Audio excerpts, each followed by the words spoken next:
On the afternoon session here.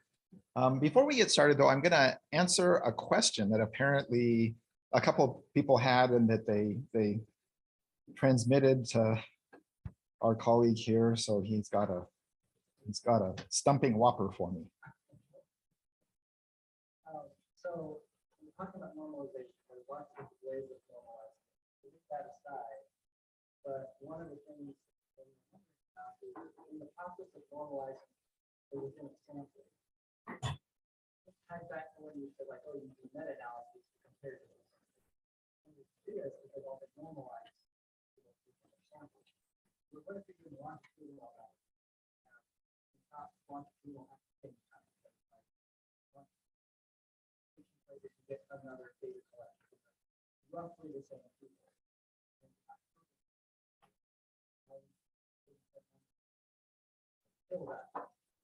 Yeah, so the question is how to normalize in a durable way, especially if you've got longitudinal data coming in, like you've got one data set now that you're going to normalize and analyze, and then another data set 4 years or 6 years or something like that in the future.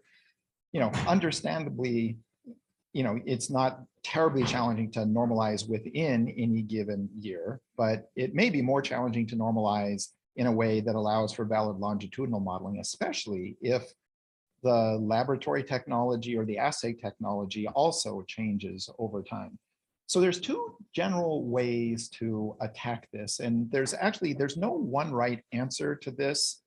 It's kind of like actually a bizarre philosophical conundrum, and it comes down to what do we really mean by normalization?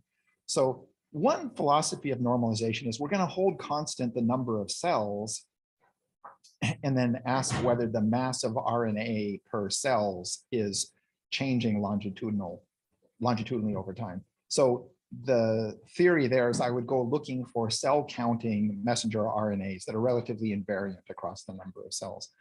The other thing that people, want to do with normalization isn't hold constant the number of cells, but hold constant the total amount of RNA assayed. And you would think those two things would be the same, but in fact, different cells contain different amounts of RNA. And there are good biological reasons for cells to modulate up and down their RNA levels over time. So within any individual, actually, it's an almost insoluble problem, and you just have to decide which of the two you prefer. There's no one magic normalization that's going to be working right all the time.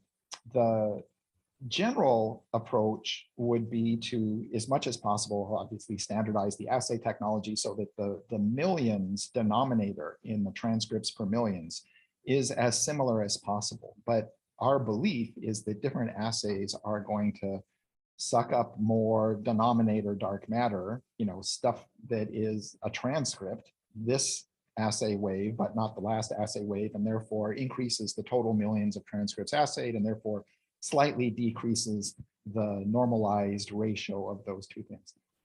So the other thing, which we'll actually talk about later, involves saying, okay, there's no one absolute solution here, but what maybe I can do is try and talk about how this population, and instead of trying to come up with one magical reference point, to do essentially an analysis of variance, to decompose these effects into effects that are attributable to changes in cells, total number of cells, effects that are attributable to some subset of cells, like T cells as a percentage of total cells. And then actually you could, as immunologists love to do, iteratively refine this. They have like all of these effector memory circulating T cells and all these subsets of things like that. So you could keep subdividing these things, but the idea is that you're going to try and essentially decompose variance over time into variance in estimated abundance of cells, which probably won't change on the average. Well, actually, over 4 or 5 years in older people, the cell numbers will change. Actually, the neutrophils on the average will march up, right? And that will happen complementarily at the expense of the other cell types. So I should withdraw that last inference. So even that, is like as an exemplar of why, in fact, there's no perfect normalization, because any normalization that actually held them constant would, to your earlier point, erase a true biological aging process. So the best approach we have now is to sort the approach that I tend to take. Let's say, I don't say this is the best approach for everybody. The approach I tend to take is I want to understand an outcome, and what I want normalization to do is to get rid of technical noise that is not related to that outcome, while not eradicating biological variance that is related to that outcome. So usually this involves modeling the architecture of the total RNA pool. And that typically comes down to, sort of, essentially you can think of it as like well, we'll talk in more detail about this later, but to make a long story short, it's better to solve that question analytically, where you're making clear your assumptions and your interests, than to try and solve it numerically before the data matrix that you're analyzing. Because that has the effect of hiding a bunch of assumptions that you might be happy with, but another analyst might not. So the long story short is there's not going to be one normalization that solves all these problems, number one. Number two, in our experience, most normalizations beyond very simple normalizations actually introduce more problems than they solve by making assumptions that actually don't hold, and to your earlier point, can erase, true biological processes. So that's part of the reason many of us now stick in transcripts per million, is not because it's the right thing, but it's because the easiest thing that sort of invites or almost demands that you do additional stuff on top of it to address the things that you're interested in. And then once you've estimated these things, like the abundance, let's say, of neutrophils, you'll be like, oh, hey, these neutrophils, they really are changing. I don't want to hold constant the neutrophil transcriptome. I want to, measure change longitudinally in the prevalence of neutrophils.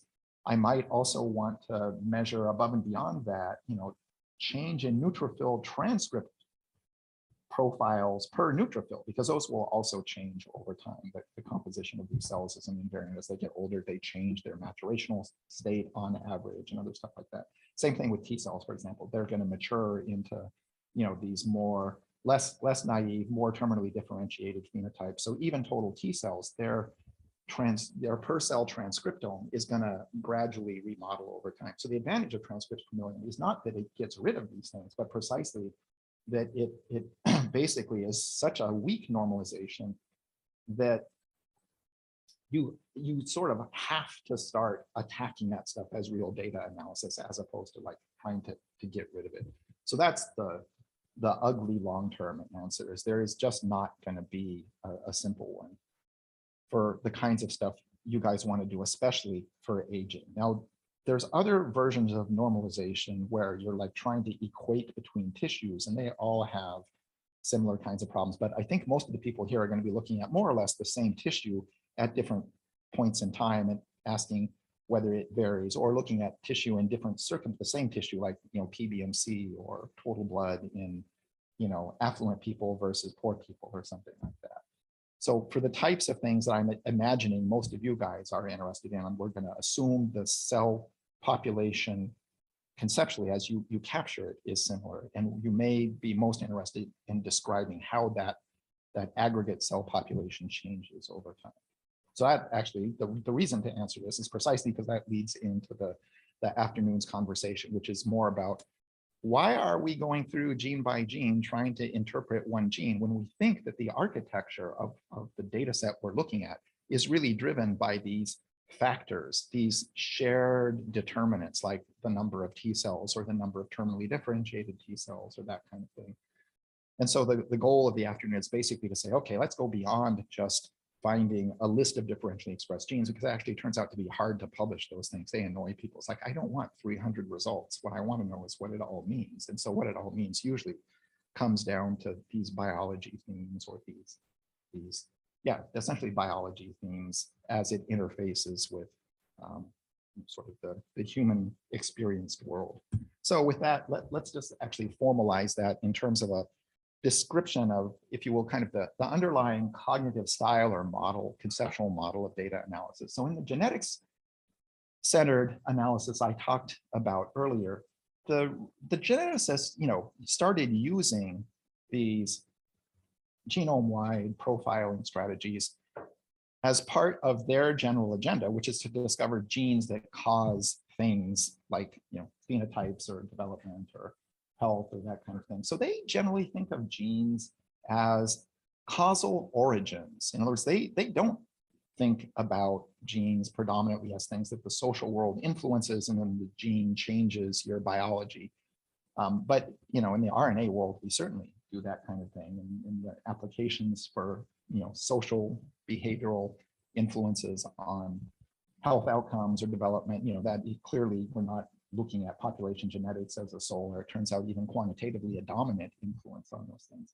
But geneticists are, they really, their mindset is the gene is the causal origin, and everything else is kind of a nuisance, more or less. And so their attention to genes also is structured strongly by their focus on what does change genomes, which doesn't happen individually over time. It happens through recombination, more or less, during reproduction. So their idea of these causes is both that the genes are the causes of the outcome, not mediators, and that they're operating somewhat. Genetic polymorphism at one locus is more or less independent of the effects of a genetic polymorphism at another locus, with the minor exception of genes in linkage that are kind of physically proximal to a particular gene polymorphism. But in their mental world, you can think of this as being 20,000 genes, each of which is a candidate for creating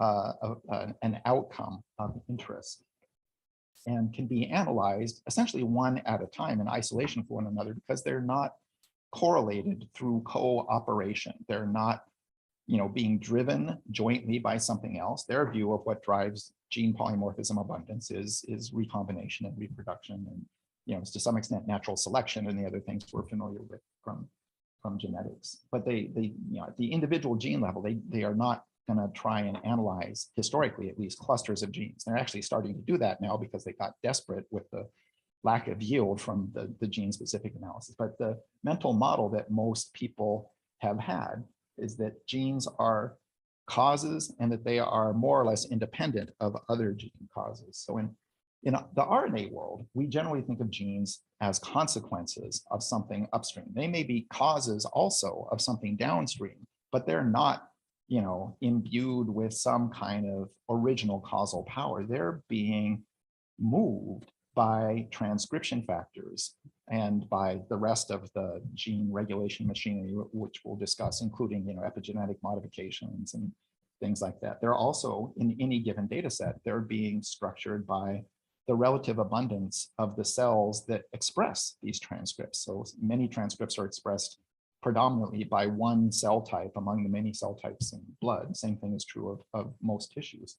So the variation in the number of those types of cells, like let's say increased prevalence of T cells, is going to mean increased prevalence of every gene transcript that is predominantly expressed by T cells. It's not going to be one transcript moving up and down as a function of the number of T cells. It's going to be hundreds, maybe thousands of them. So that seems like a sort of an annoying, sort of like Picayune distinction, but it turns out to make a huge difference in the way you would attack data analysis. And one of the implications of that is that, in fact, instead of fighting against the correlation among multiple genes, you could actually treat that as your goal. As your goal is to find correlated sets of genes and interpret what they mean. Do they reflect the effects of variations in cell abundance? Do they reflect variations in the activity of transcription factors? Do they reflect variations in epigenetic processes? And then to try and characterize, and given that we see these differences in gene expression, what are their implications for health or development or the outcomes that we ultimately seek to understand? So switching from this idea of individual genes as isolated causes to multiple genes as essentially indicators of some common factor, like a cell or a transcription factor or something like that, there's a couple of advantages to thinking that way. One, you might decide if you're going to report your results at the level of, I see transcripts involved in inflammation or T cell biology or something. In other words, if you're not going to report the results at the level of individual genes, but at the levels of these latent constructs. Like in most latent construct models, the individual genes you can think of as individually noisy indicators of these common shared factors related to cell type or transcription factor activity, which are fewer in number than the genes themselves. So typically on the order of 10 to 100, sometimes 1,000-fold fewer entities are being tested if you're talking about, T cells versus B cells versus NK cells, then every, like tens of thousands of genes that are expressed in a given sample. So that has the effect of reducing the number of statistical tests. In other words, if you're testing hypotheses at the level of multi-gene aggregates, then, if on average the genes are, there's like, let's say N genes contributing to each aggregate, then the number of, assuming that you're not double counting these things, and the general approximation holds, you're testing 1 over N as many hypotheses as you would have been if you were doing individual gene specific tests. So even if you continue doing the same, let's say, false discovery rate, control of multiple testing, you're testing fewer hypotheses if you're looking at these latent constructs than if you're looking at the individual genes. The other advantage, the reason methodologists fell in love with latent constructs in the first place, is that if you have multiple noisy indicators and you start analyzing what they share in common, it turns out you get a much more reliable estimate of the intensity or activity of the latent construct than you would get of any of its individual indicators. So you can think of them as like almost like the virtues of multi-item psychometrics, all right? If you take multiple measurements of a given construct, the theory, in general, this seems to be true empirically, is that you'll get a much smoother, more reliable estimate of the true state of depression if you ask somebody 100 different ways whether they're depressed than if you ask them once whether they're depressed. So this multiple indicator structure also increases the reliability with which you can address hypotheses at the kind of the common factor level. And then because we're talking about these abstract entities, it's much easier for most of us to interpret things related to inflammation or neurotransmission than it is to interpret things in terms of this is more NR4AC, or this is more CREB3, or this is more, in other words, we mostly don't have a good vocabulary for making use of individual gene level data. We don't really understand well enough what it does. In fact, all of science really doesn't understand most of what individual genes do. So there's like the vast majority of the genes we still are like, we're pretty sure we know, less than 1/10 of what this gene transcript does. So it's much easier if we can say, I don't understand what this gene does, but it's traveling with a pack of other gene transcripts that are all involved in inflammation. So probably it's involved in that. In fact, you can start ratcheting and kind of solving in this iterative way this question about what transcripts do at the individual level, what's happening at the construct biological level, or these shared biological themes. So it has the natural effect of moving you away from the individual genes, which tend to produce what people derisively in the publication community call descriptive reports. That is, I've got a list of 300 genes that were differentially expressed. And typically, like you could get away with that for about a year when these technologies came out, but pretty soon people got tired of that. And it's like, I want you to tell me what this means. Does this mean we're going to get more atherosclerosis? Does this mean that we understand more about why poverty becomes a health risk or that kind of thing? So it has this natural effect of elevating people out of individual gene descriptions of results and into these, more, I guess you could think of it as like conceptually interpretable sets of results. So that ends up influencing the way the data analysis goes, what you're trying to do conceptually. So in a genetics typical analysis, we literally go through and do what they call an unbiased discovery analysis. In other words, by unbiased, they mean, let's go through every gene in the genome. Don't think about genes ahead of time. Don't have any substantive hypotheses. All we care about is I've got atherosclerosis or I don't have atherosclerosis. I want to find the genes that cause that. So gene by gene, I'm going to go test for some kind of essentially association between the expression of a given gene transcript and the incidence of atherosclerosis.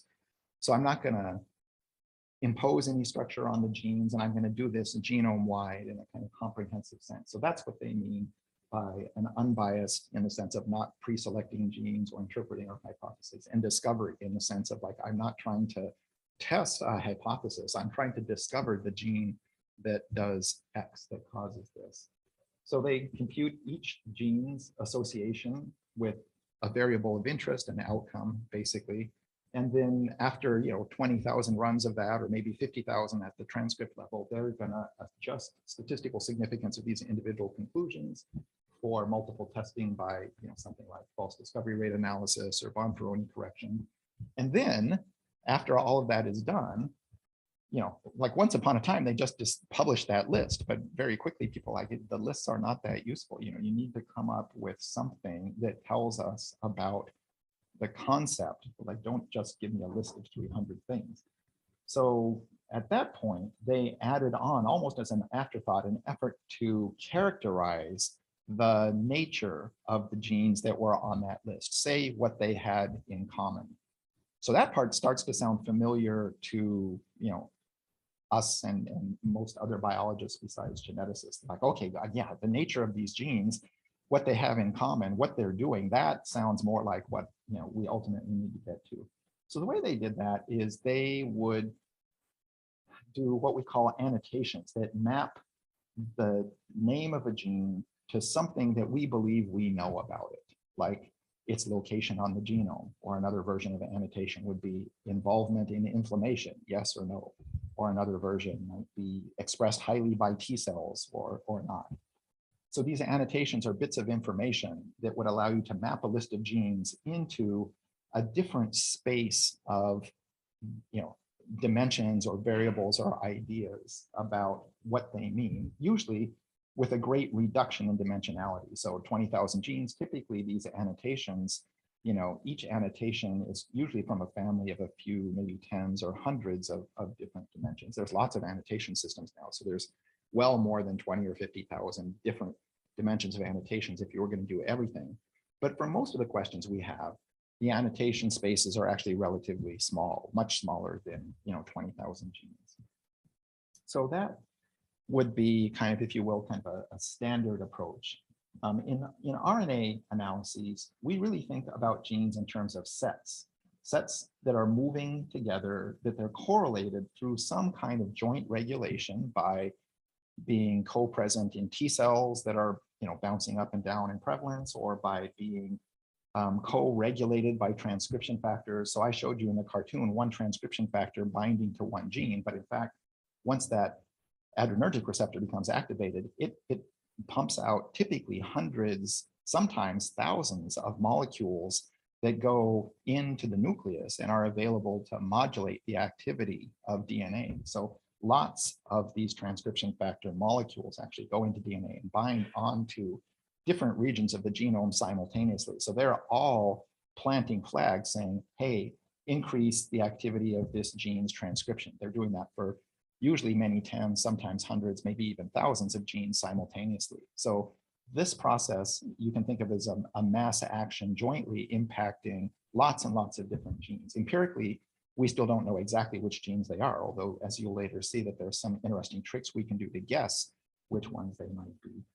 But nonetheless, we don't think that a particular stimulus is just in general turning into the change in the transcriptional activity of a single individual gene. We think of this as stimulus radiates out to impact multiple genes, and then on this other side, multiple genes are involved in most biological processes of interest to us.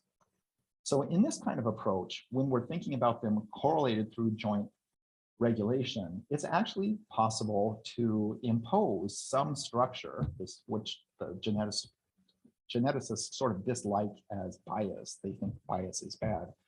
So, some people think of bias as hypotheses and theories, and testing those things is good. Other people don't really like that. So it's a little bit of a cultural difference, but the upshot is the same measurement infrastructure can be used for both of these kinds of analyses. And it's not like one is, clearly illegal and the other one is perfectly morally virtuous or something like that. There are definitely lots of useful things you can do if you can impose some kind of set-based theory on the sort of matrix, the transcript abundance matrix that I described earlier. So one way of doing this is to just say, I know something about genes, right? Actually, remember this annotation list that you guys use to interpret your gene list? Why don't I just take the inflammatory genes before we run the assay and check and see whether these inflammatory genes in general are changing their expression? That, if you're going to interpret the whole thing in this biased way, why don't we just get honestly biased from the start and not pretend that, anyway, I don't need to go farther with that. So one thing you can do is you can take annotation data, and you can get annotations from lots of different places, but in broadly speaking, you can take annotation data is just existing, a bank of existing knowledge. So you can take that existing knowledge and say, if this theory is true, like in any latent factor analysis, I theorize that the genes that are involved in inflammation, A, will be correlated and B, will be moving up in association with this predictor and down in association with that one. So that's one potential approach. So here, there's lots of different ways of forming these gene scales. You could seriously do what I just described. You could put them in as individual indicators in a multi-indicator model of various sorts, like structural equation models or stuff of that ilk. Or you could get like much more kind of simple psychometric and just say, okay, I'm gonna average these things together as a composite score. So you can form simple composites, or an intermediate approach is to specify a number of genes that are all known or believed to be involved in some kind of biological process of interest, and then test whether their average expression, allow the individual genes to be their own individual entities, and then test whether their average activity level is varying as a function of some kind of predictor. So you're not mashing them all together into a single summary score. You're allowing them to have their own sort of variance and their own possibly heterogeneous covariances with the predictor of interest. It may be the case that only a few inflammatory genes are tracking with your predictor of interest. When you mash them in with a bunch of other inflammatory genes, you may end up obscuring that effect. When you treat them as individual outcomes, you may well pull out flavors of inflammation, subsets of inflammatory genes that correlate with variables of interest in a way that you couldn't if you just formed a simple composite score. Is there a question back there? What's this? Okay. So the other thing that you can do is to sort of take a page from the genetics playbook and say that I'm going to form an empirical version of annotation that's based on previous research. In other words, I can actually decide to annotate data not just based on what some committee of experts decide was true about these genes, but to annotate them based on their empirical patterns of variation in previous research, which posted its data helpfully in some kind of community resource. So I can now say, hey, I wonder if these people who, let's say, are exposed to some kind of prejudice or discrimination show changes that are similar to people exposed to threat or social isolation or something like that. So you can actually use data from a study of threat or social isolation and ask whether the empirical transcriptional changes that took place in that study are, sort of reminiscent of or overlapping with this set of transcriptional changes that I observe empirically in my own study of this different population. So this concept of empirical gene set annotation analysis doesn't involve pre-specifying the sets of genes that I'm going to interpret. What it involves is using my current study to generate lists of differentially expressed genes associated with my variable of interest, let's say prejudice and discrimination in some particular study. But now I'm going to go interpret that list of genes in terms of either off-the-shelf annotations or annotations from other empirical research. So in one case, I'm pre-specifying the set of genes that I'm going to use to evaluate a construct. In the second case, I'm identifying the genes of interest based on my current study and then interpreting them in terms of this pre-existing data. So these annotations essentially, again, map genes to known, for lack of a better term, latent common factors, such as biological processes or regulation by the same transcription factor or co-expression predominantly in a specific type of cell or some previous study of threat or stress or uncertainty or that kind of thing. So in a cartoon sense, it is after lunch, a lot of text, better for cartoons at this time. So we're starting off with this kind of universe of genes that we're scanning here. We're getting in every study that we do some kind of subset that we find to be associated with our variables of interest. So the way we used to interpret these things a long time ago is like people would literally go down the gene list and go, hey, I recognize that gene, that's involved in stress. And oh, hey, there's another one. And that, okay, it's stress. This is definitely a stress gene signature, right? So the obvious problem with this is that if I run down that list and I've got a set of things I'm aware of, I'm going to pick out different genes than you will if you run down this list. You'll probably come up with a better list than me because you're actually paying attention to what you're studying or something like that. But it doesn't matter. All that matters is there's a fair amount of subjectivity in how this interpretive process goes. So there was some progress in moving to this idea where we think about this list of genes as, again, a manifestation of some kind of causal theory involving that cartoon I showed you earlier, the social world interacting with biochemistry to change receptors and influence transcription factor activity, therefore changing the transcriptional rate of lots of genes in parallel. And that's the causal structure that led to this list of differentially expressed genes. And now, the specifics may vary. I may think about different kinds of transcription factors or social environments or whatever, but there's still this underlying conceptual model that these genes aren't there by random, original causation. They are parallel manifestations of some kind of causal theory. So in this scenario, we talked about it before, you've got transcription factors regulating RNA inside the context of a cell, the environment interacting with that regulatory system, particularly through receptor-mediated changes in transcription factor activity. So broadly speaking, when we go to do annotation analyses, we can divide it up into, if what we have at hand is RNA measurements, we can ask about the stuff upstream of that, the causes of RNA profiles. And we can think about the stuff downstream of that. What are these RNAs going to do? What are they involved in terms of biological outcomes? So in this scenario, you might then, sort of use that kind of theory. And instead of interpreting the genes one at a time ad hoc based on your own subjective knowledge base, you might go to an organized annotation dictionary like the gene ontology system. And the gene ontology system is a set of expert opinions curated out of the research about what individual genes do. So you can go through your list of genes and say, hey, these are all the genes that the experts annotate as being involved in inflammation. That looks like, I don't know, maybe like half of the genes on my gene list. I might test whether that's more than I would expect by chance alone. In most theories, the fraction of genes in the human genome that are involved in inflammation is pretty small, definitely less than 5%.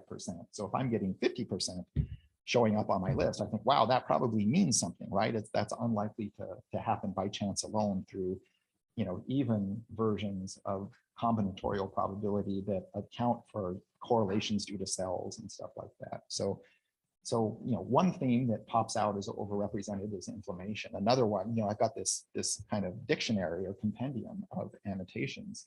So I can just go through there and see what shows up. Again, usually the annotations are a few tens or hundreds, not tens of thousands. So you can kind of pull these out. And what's nice about that is if I run the analysis with the gene ontology annotation and you run the analysis with the gene ontology annotation, we're going to get the same results. So that part is good in terms of dramatically reducing the subjectivity, but it has a couple of hitches. One of them is that it's actually a non-trivial philosophical problem to determine how to do that statistical testing. Do you want to test relative to the genome-wide prevalence of inflammation-related genes? In theory, you might, but it turns out if you do a study of white blood cells, you will always find the upregulated genes involved in immune response. You will also find the downregulated genes involved in immune response. That's not because of anything related to immune response. It's because you did the study in white blood cells and they do immune responses. They only express about half the genome. Most of the genes that they express are involved in the immune response in one way or another. So in many of these cases, testing against a genome-wide baseline actually turns out not to be great because the cell populations that you're assaying are highly biased representations of the sort of genome itself at the genome-wide level. So you could alternatively say, well, why don't I test relative to the prevalence of inflammatory annotations across all of the genes that are expressed, at any reasonable level among all of the samples that I can collect. That's actually a pretty reasonable thing to do. One of the most powerful things to do is to actually take sets of upregulated genes and test their annotation profile relative to a parallel conducted set of downregulated genes. That has the advantage of ensuring that all of the genes that you're doing comparisons of can be expressed in the cell of interest at some point or another, regardless of what's going on. And it also preserves this kind of directional asymmetry. So one of the things that's sort of frustrating is, like I said, in many cases, you'll get the same annotations accruing in the upregulated gene list and the downregulated gene list. If you test both each against the other, the things that are common in both of them will drop out. And it's really only the things that are skewed that will be, sort of popping up as statistically significant. So there's another even more complicated problem. There are people climbing in the window or something? Oh, awesome. Can you hear? Not a surprise. We are UCLA. Anyway, so one of the challenges is that actually, one other thing, is it possible, did we figure out how to turn out the lights in the front? Yeah, that would be very helpful to me. Yeah.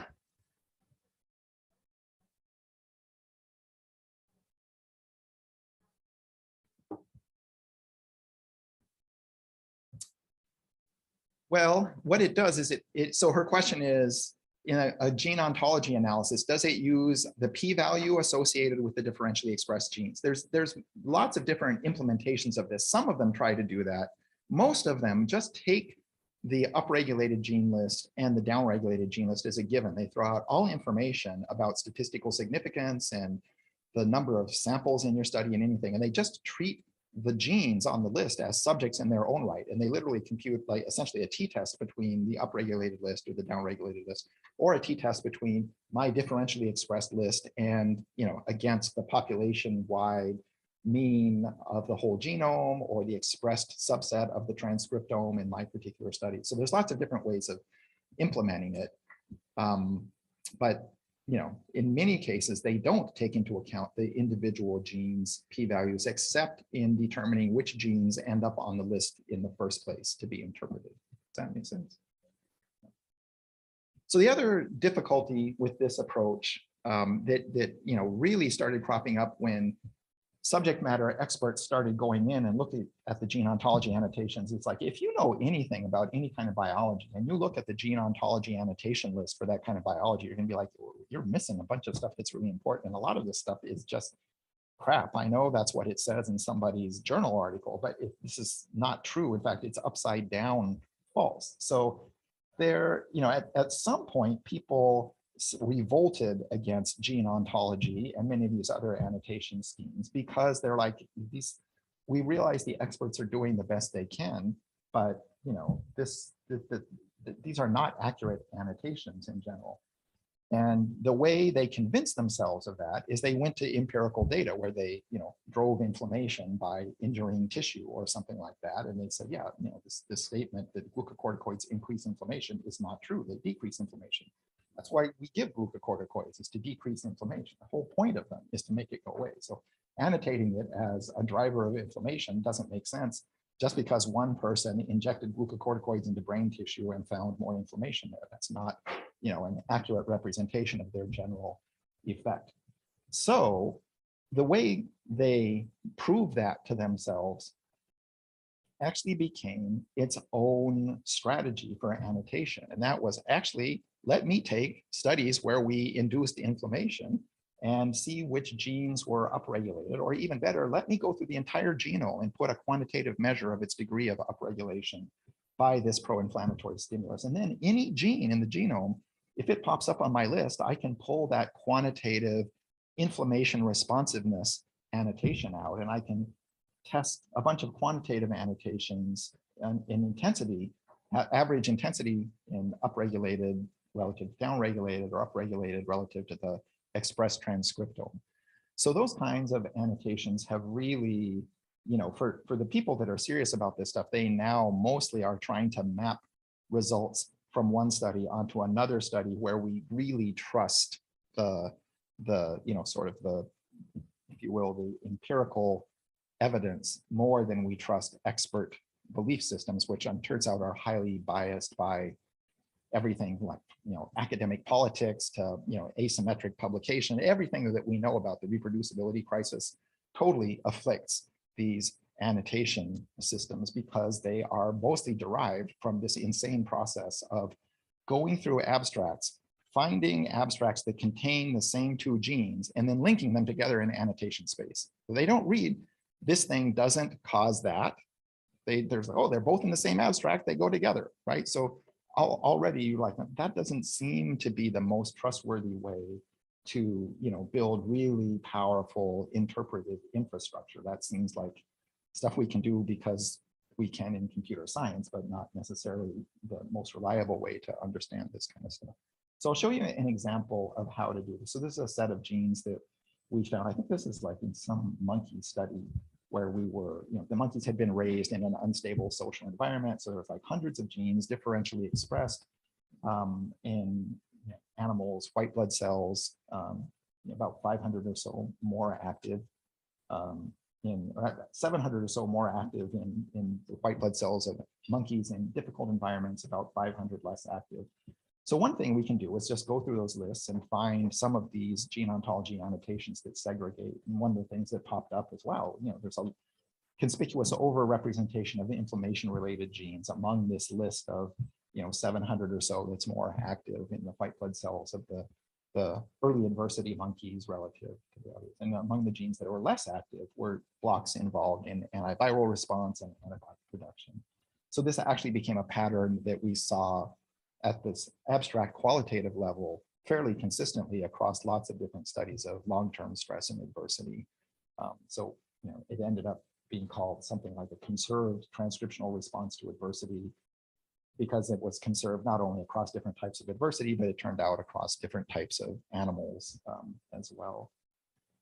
So that's one example of using gene ontology annotation to extract information, but later we would come to believe in it even more strongly because we could map it more strongly onto empirical studies inducing inflammation or antiviral responses. So in that scenario, what we do is we'll go to some database of studies, like in the US, the typical database is the Gene Expression Omnibus. In the Europe, it's probably Array Express at the UK system. But in any case, there's these big online posting repositories for gene expression data, and you can pull the gene expression data from some study, like let's say a study comparing memory B cells with naive B cells or something like that, and see whether the genes that are upregulated in your study results of interest are, tend to be from memory B cells more than from naive B cells. And you can do the same thing for, cells involved in mesenchymal differentiation or a study of social instability. So as you can see, there's no conceptual constraint on how you can do this other than has somebody posted data about that. So this kind of empirical triangulation of saying, what is my study like? What are my differentially expressed genes overlapping with or reminiscent of, turns out to be pretty powerful. So I'll skip the details on this. And actually, I should have mentioned this earlier. I apologize. There's going to be a recipe slide at the end of this presentation. You guys will have access to this presentation, so you don't need to write down detailed recipe stuff. I should have told you that earlier, but the upshot is it's there. Don't worry about it. Feel free to take a nap or whatever. It'll be all around. But anyway, so you can go to these databases, look up stuff that, you know, is of interest or fits some plausible hypothesis for what you're doing, grab those data and then compute from the data some kind of quantitative score about, in this particular study, you know, in this reference data set, they you know, inflamed tissue with this insult or something. So for every gene in the genome, I can compute perhaps a Z statistic or a T statistic or something that says how much this gene was upregulated. Or maybe I just compute the difference in the log2 expression metric. It turns out almost all of these things will work just about as well as the others.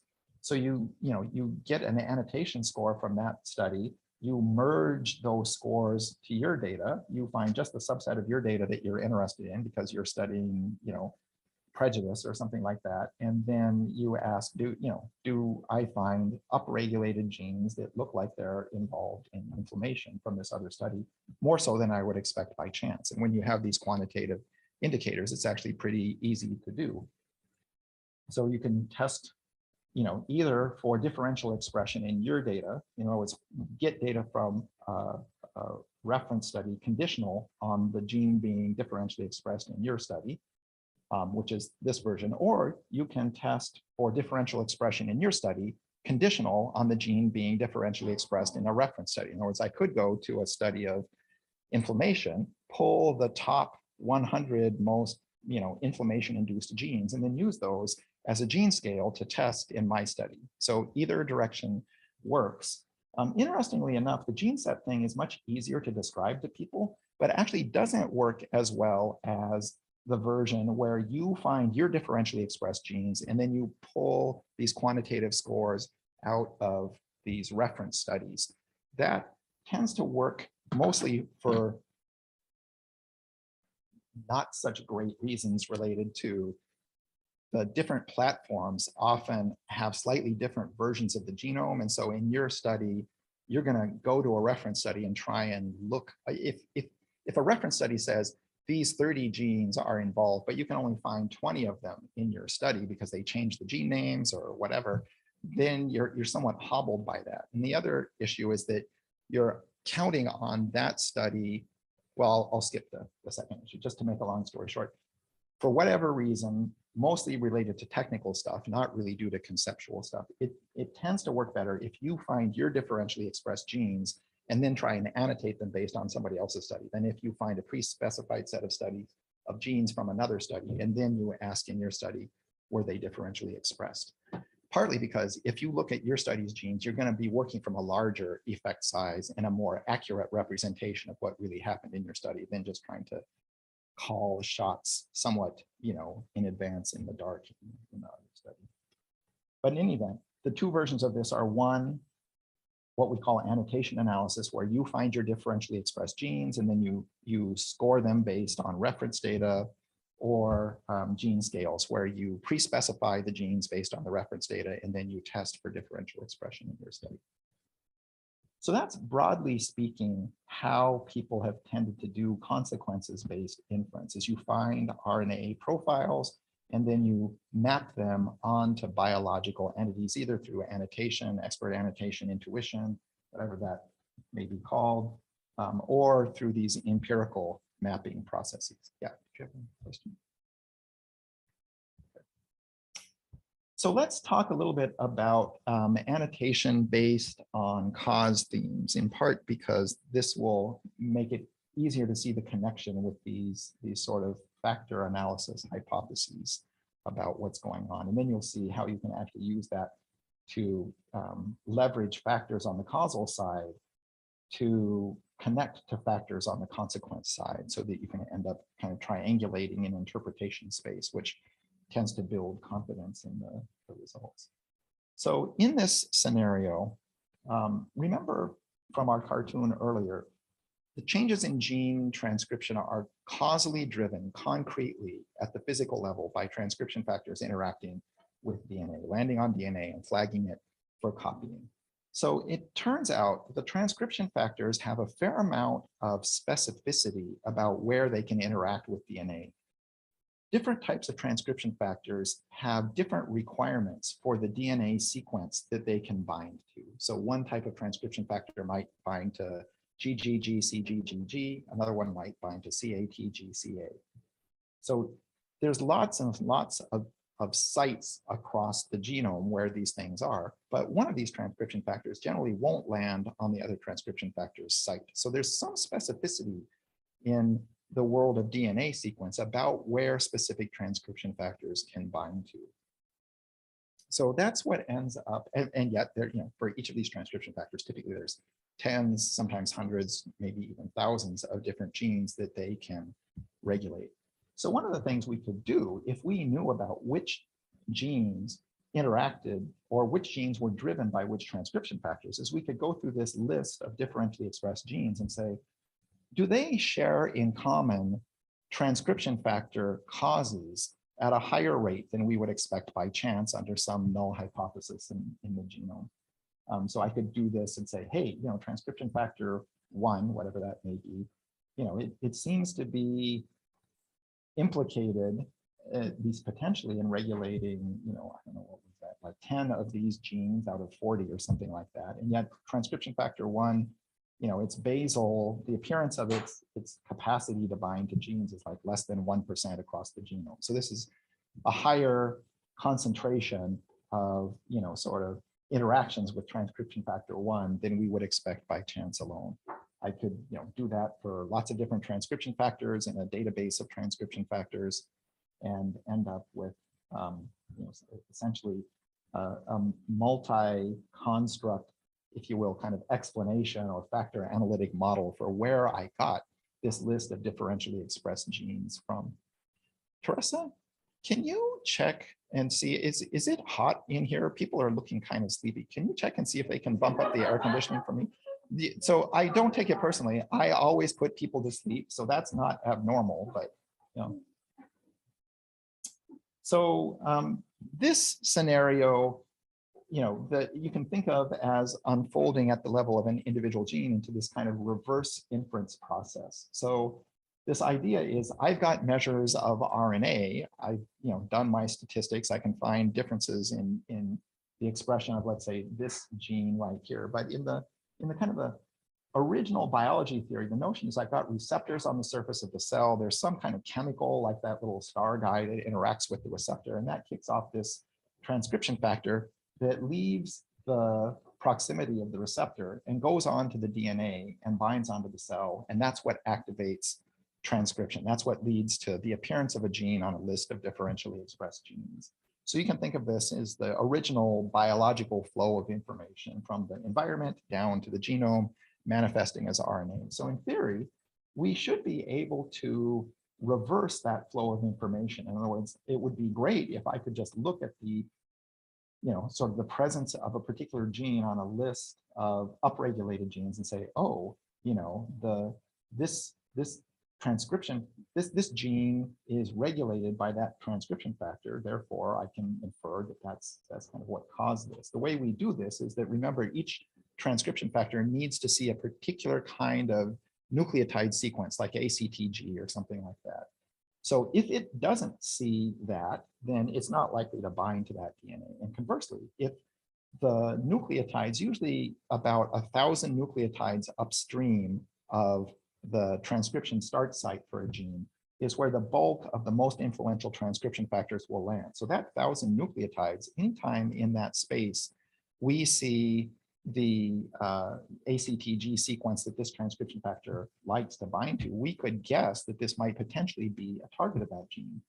Because we have the sequenced human genome available to us, we can actually go through every gene before we do any analyses at all and just say, for every single gene in the genome, this looks like a gene that should be appreciably regulated by, let's say, this red cross transcription factor because it has ACTG in its proximal regulatory region, those 1,000 nucleotides right before the transcription start site. So this is a computational way of saying, this is not infallible, like empirically, sometimes those nucleotides are there and the transcription factor is not active and it doesn't do anything. But in lots of other cases, this actually turns out to be a pretty reasonable strategy.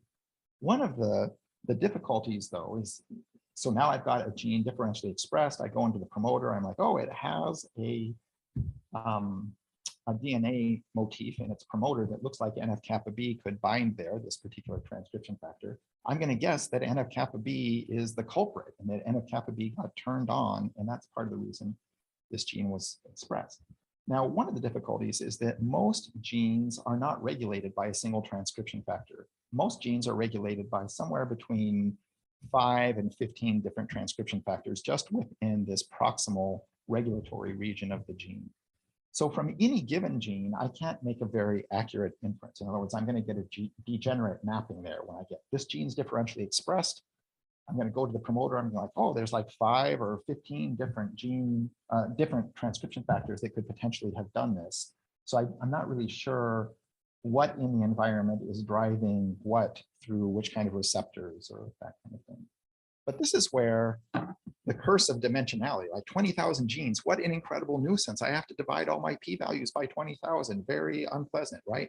But this is a perfect example of a scenario where actually this is a pretty useful thing to be able to do. I can't do it from one gene, but if I have a huge ensemble of genes, if I've got many tens or hundreds of genes, I could run a statistical analysis where I go through each of the genes that are differentially expressed and say, what do they have in common in terms of the specific transcription factor binding sites that are present in their regulatory, promoter DNA motifs? And I can compare them with the ones that, let's say, are not differentially expressed in this particular study. So in this scenario, I'm going to be looking at the promoter DNA sequences for the upregulated genes and saying, okay, they've got blue circles and whatever, purple diamonds and red crosses. The ones that are not differentially expressed still have the blue circles and the purple diamonds, but they don't have the red crosses. Maybe the red cross transcription factor is actually one of the causal influences that's structuring this set of differentially expressed genes. So with many tens or hundreds of differentially expressed genes, you can usually run this deconvolution analysis pretty effectively. It's actually quite remarkable. And because the transcription factors are the chief causal determinant of these differences in gene expression, it's a reasonably successful approach. Again, it's all informatics and data analysis. You don't conclude from this, it is definitely NF-kappa B. You just conclude this is consistent with NF-kappa B, which is broadly, consistent with, especially if we know that NF-kappa B is involved in inflammation, we can say, okay, this increases my confidence that there's something related to inflammation or immunologic activation that is actually driving these differences.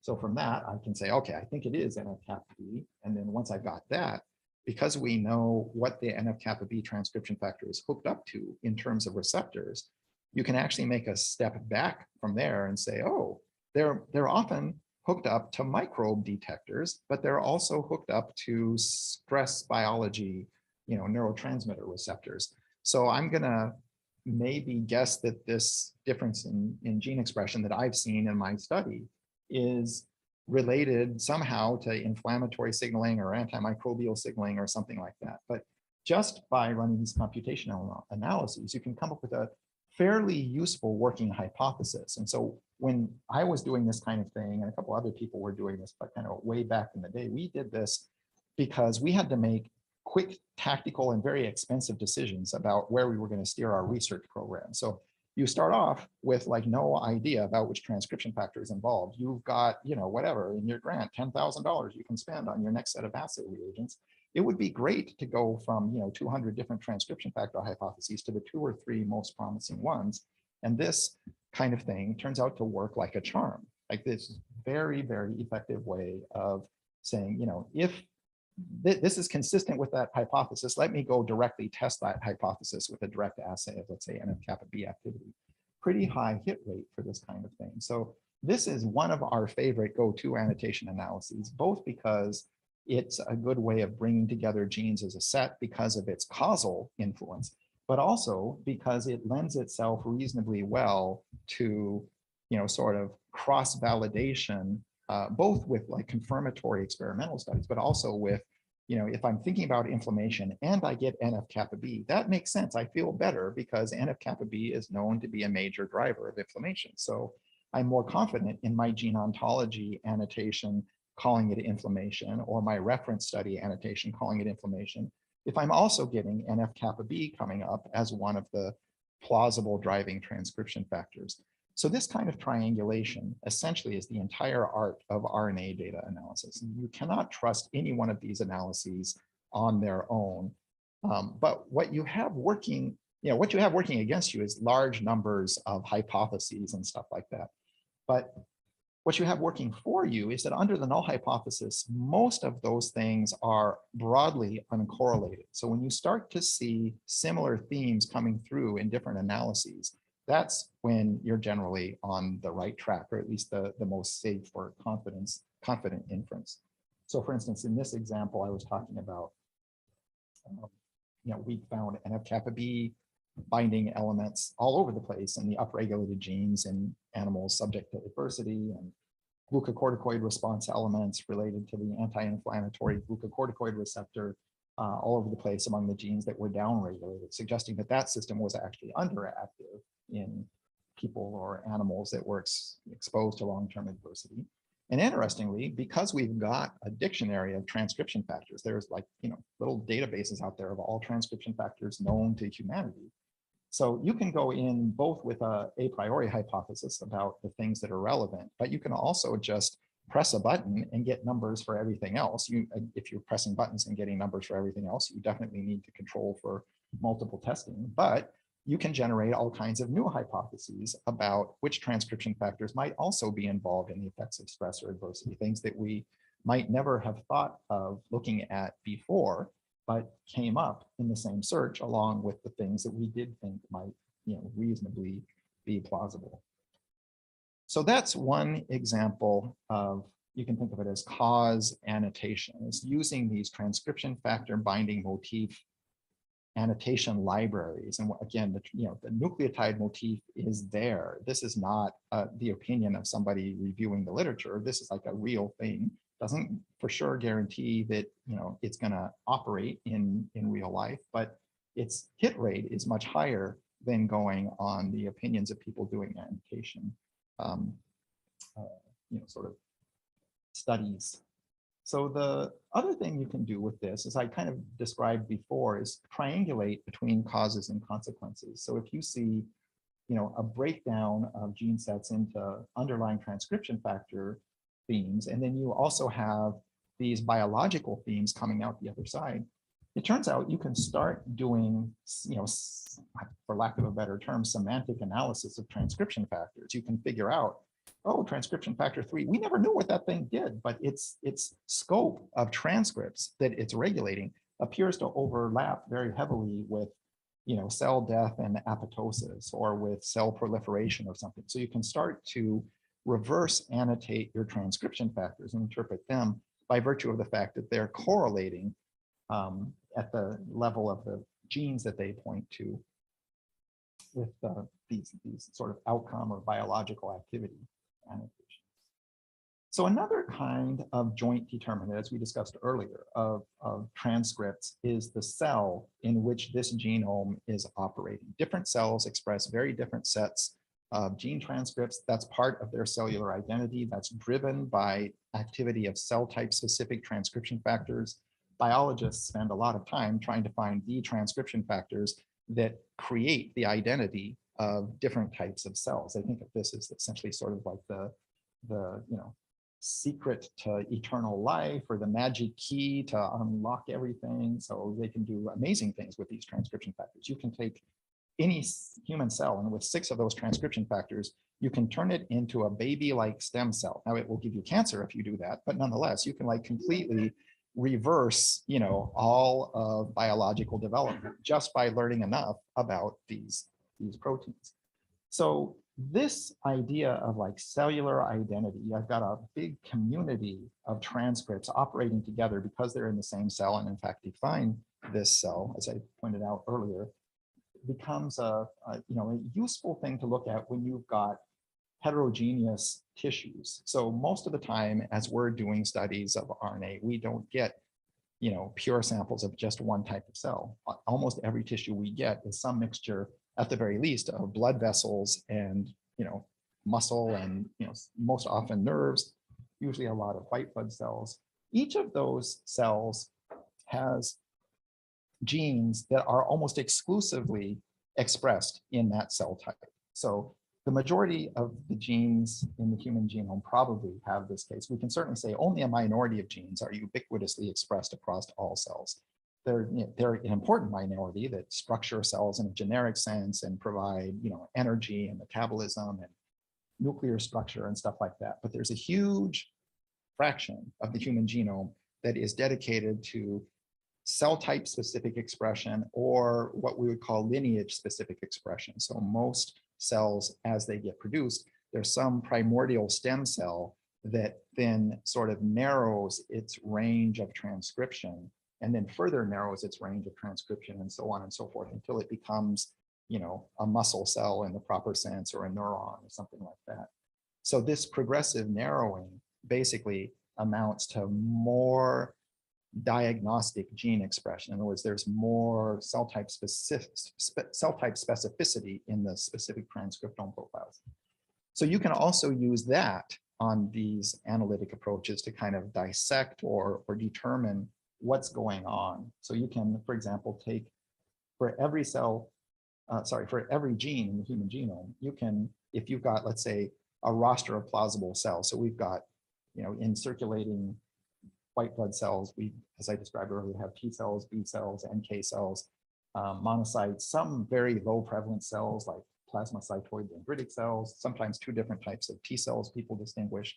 But in any case, we can actually go and physically isolate these different cell types of interest in a laboratory reference study, separate them out, then run some kind of RNA profiling on each of them. And for every gene, we can go through and see whether this is highly expressed in lots of different cells, or whether it's highly expressed in only one particular type of cell. So you can compute what we call a cell type diagnosticity score, for example, where for that plasmacytoid dendritic cell, in this case, this particular gene is expressed somewhere, it looks like about 5 to 10 times more strongly in the plasmacytoid dendritic cells than in any of the other white blood cells that would plausibly be present in a sort of a white blood cell transcriptome.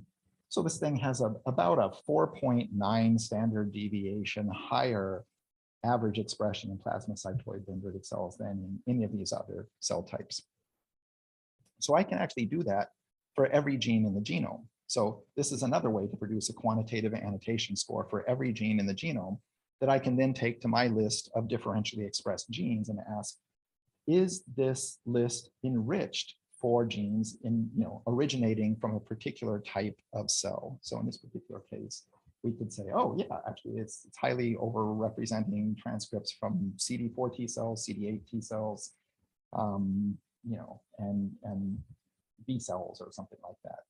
So interestingly, when we did this stuff with those sort of transcriptional response to adversity profiles, we found it was predominantly monocytes, and to a lesser extent, maybe dendritic cells, sometimes B cells would come along, but mostly monocytes were the cells that were contributing the transcripts that were differentially expressed in these monkeys that grew up with lots of adversity. We see the same thing in people whose spouse is dying, and people who are like socially isolated and lonely for long periods of time, people living in poverty. There's a surprising degree of consistency in this kind of cellular annotation signal related to monocytes as an origin of this kind of thing.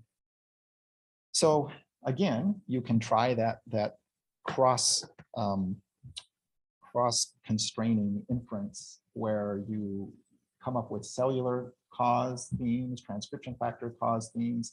You can use the transcription factor cause themes and the cellular cause themes to determine whether this might be one of the transcription factors that governs the identity of this particular type of cell.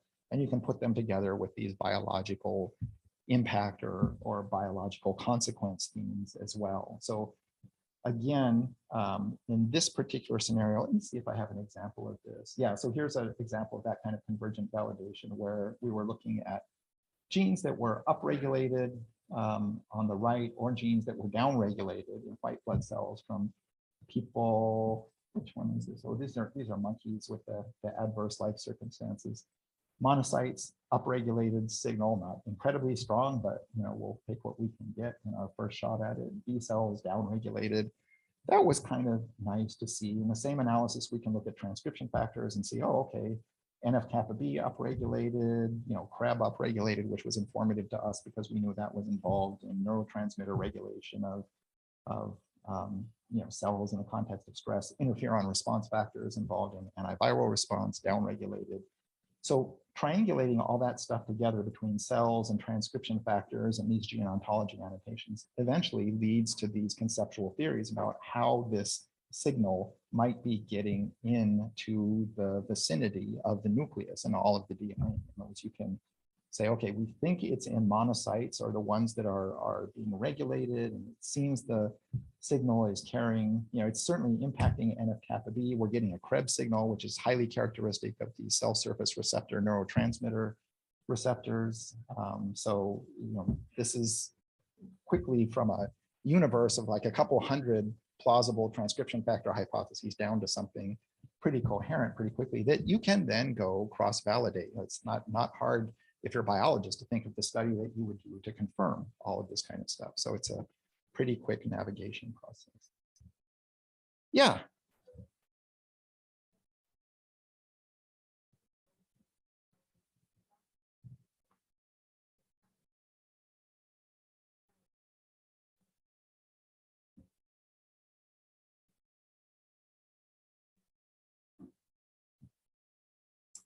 So the question is, how should you account for this kind of cell composition in the context of RNA analyses? And is that similar to what is typically done in the context of DNA methylation data?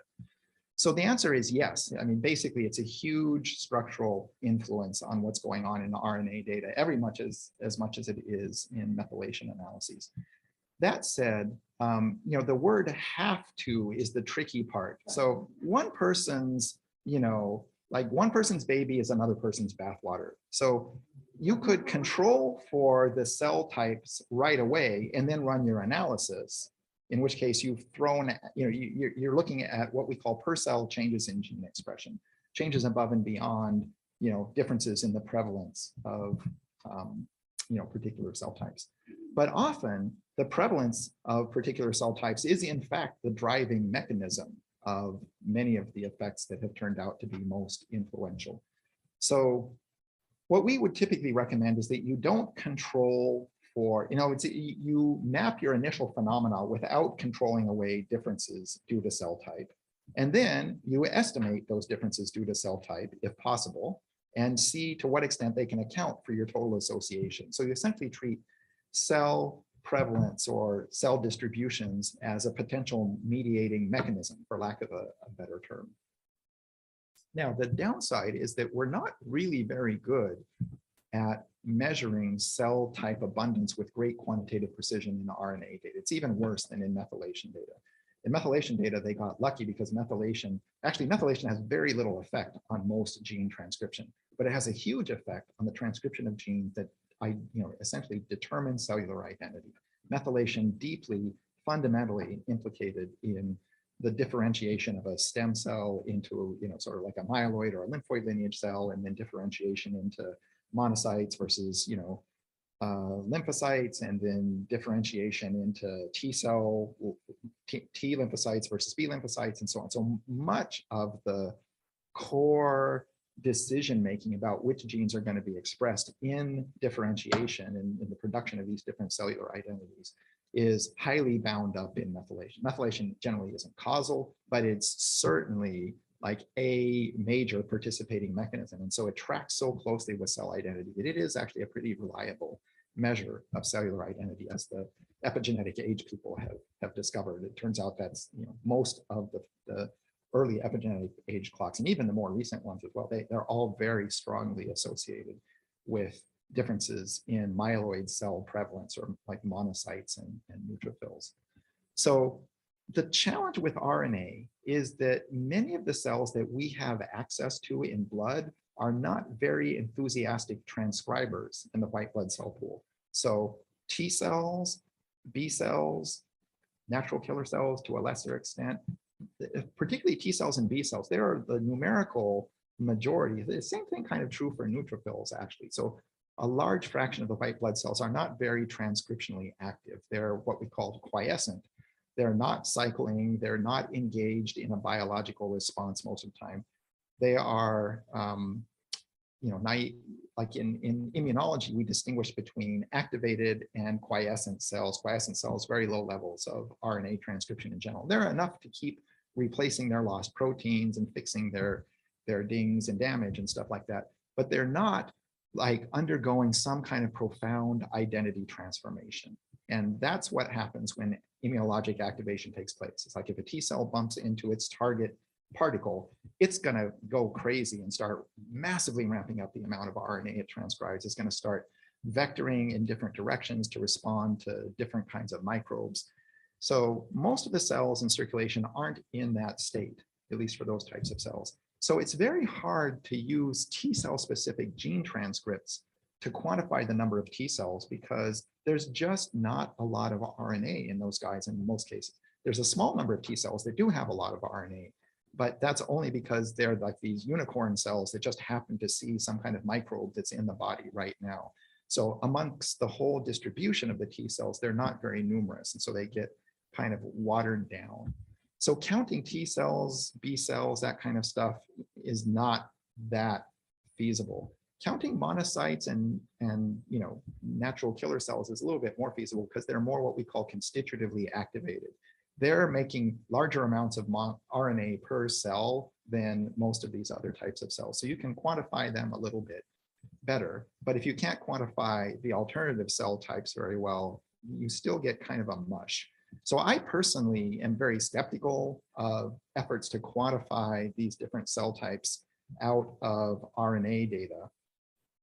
But I'm not skeptical, or I'm less skeptical of, I guess, of this idea that even if I can't quantify them, I can still annotate a list of differentially expressed genes based upon what types of cells they tend to be expressed by. So that's a much less ambitious thing from a statistical standpoint. I'm not trying to hit a quantitative target on a number line. I'm basically trying to make a qualitative distinction between, is this at null hypothesis prevalence, or is this somewhat enriched above null hypothesis? So another way of thinking of that is that kind of analysis can imply the origins of cells on a differential expression list, but it can't say whether they're there because there's more of those cells or whether there's the same number of monocytes, but they're making more of this kind of RNA. They're agnostic as to whether it's a quantitative source or a transcriptional shift source, I guess.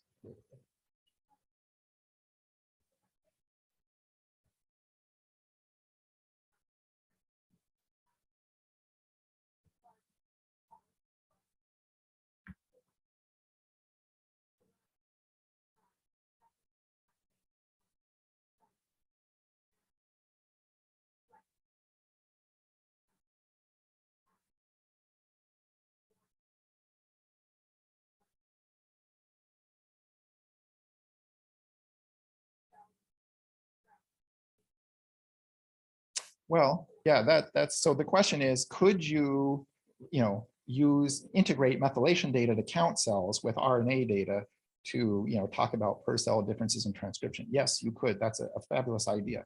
If you trip over an even bigger bag of money, you could do both of those things and do flow cytometry on your cell pool and put them together. There's only one place in the world where that data is, and that's the HRS. So that's going to be a huge opportunity, right? But this is not a bag most people can trip over. You have to be kind of like a special crowd to do that kind of thing, but it's going to be worth it because once having this kind of data resource, especially at the scale that HRS is, and there's some downsides to HRS in terms of like, there's going to be a lot of sick people and drugs and craziness and stuff like that. But the upside is their sample size is amazing and they've got good hands. They have like a very well established data processing pipeline, the people doing their work are reliable. So once you've got all these pieces together in one place, the hope is that you can use that essentially as a very powerful reference tool that you can then crosswalk to other studies where you don't have all of those things lined up. You might have only 2 of these things or something like that. So we'll see if it works out that well, but that's the unique promise that HRS holds in that regard. And that would be the kind of the gold standard version for doing, even if you were doing it yourself, you would definitely want to be doing flow cytometry to count the cells, because that is the gold standard version of counting, and even methylation-based counting. I mean, it's completely crazy. I'll tell you, I run the methylation counters on, these kinds of studies, and, it's not uncommon for methylation-based estimates to give you, 140% of the white blood cells that are actually there or something like that. So they're not incredibly reliable, but they're way better than RNA-based estimators. And both of them are better than, having no information about this at all. Okay, let's see where we're at here. It's about 3 o'clock. Teresa, can you remind me when our break is? 3, okay, that's perfect. All right, so what I'm gonna do here is just right before the break, walk you guys through the topic of gene environment interaction and show how that plays in here. And again, it's not going to be profound or deeply statistical. It's mostly just going to be cartoonish, but to give you a sense of conceptually how this all works. So one of the places that influences, sort of how this interaction between the flow of information from the social environment interacts with DNA to produce the flow of RNA is at the level of the DNA sequences that those transcription factors need to see in order to bind.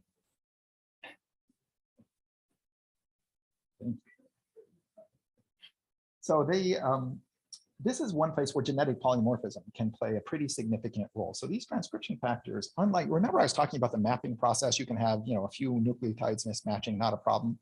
Transcription factors do not agree. They are incredibly cranky about the nucleotide sequences that they see. So one of the ways that you can genetically influence this scenario is through genetic polymorphism in the nucleotide sequences that the transcription factors bind to. If the transcription factor is seeing a nucleotide in sequence in me that it doesn't see in you, and it doesn't recognize mine as a valid binding site, I can activate the same biological processes, but I'm not going to get the same transcriptional response because this particular gene that has this polymorphism isn't going to respond as part of the ensemble of genes that otherwise would in somebody else. So there will be this, you can think of it as like essentially pulling a wire out of the wiring diagram of stimulus response from the social environment to these molecular processes that culminate in health and other kinds of outcomes.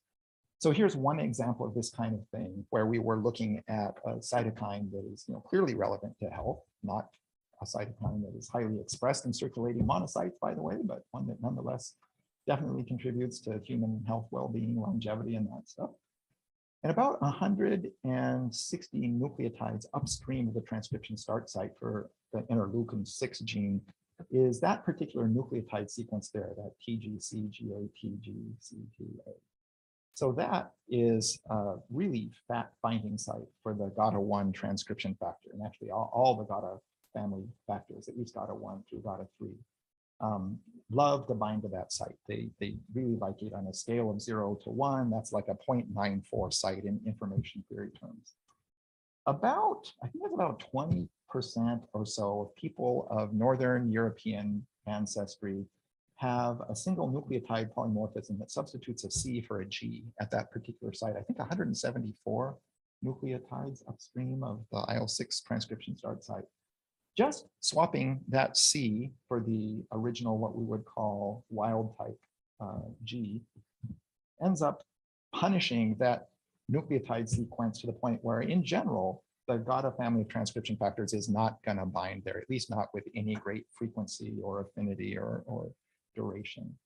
So this kind of thing, we do this all the time in computer models. We've got the sequenced human genome, we've got the IL-6 gene, we know where it's transcribing from, we put a little marker there, we read upstream and we look and see, do I see any nucleotide motifs that match what the database says GATA1 likes, or GATA2, or CREV, or any of these other things. So, and now I'll rerun that same analysis with this swapped out single nucleotide polymorphism version of the IL-6 genome and get this prediction that it's not going to work as well in this particular stimulus. Whatever is activating GATA factors is not going to have as much effect on the IL-6 transcription in people with this genetic variant. So I could go to a test tube and try that out. If you take the ancestral version or so-called wild type version of the human IL-6 promoter and you drop on some norepinephrine on a bunch of white blood cells, they ramp up their IL-6 production by something like maybe 6-fold, 8-fold, something like that. But if you do that, we can, this is the crazy stuff you can do in genetics. So we take out the human IL-6 promoter and we use it to drive the production of a firefly gene. So we can just read out how much firefly glow juice gets made by these cells in what's called a luciferase assay. They're pretty quantitatively reliable, but we can also get in there with PCR primers and flip that G to a C, just as seen in sort of human population genetics. And if we take that -174C version of the human IL-6 promoter sequence and drop the same norepinephrine stimulus on it, we get a little bit of a transcriptional response, but quantitatively much less than we would get out of the ancestral version of the human IL-6 genome with the G at that site instead of the C. So this is the kind of thing that makes you believe, yeah, this probably, like at least in a test tube, this works. It's a completely different question about, does this really matter in, free range biology? Most of the stuff that we do in test tubes, it turns out doesn't matter for free range biology, at least in the way we live now. It probably did matter at some point, or else the genome wouldn't have conserved some of these features or these variations. But in any given ecosystem, it's often relatively difficult to find the advantage or disadvantage of these things. But this is one where it turned out to be surprisingly easy.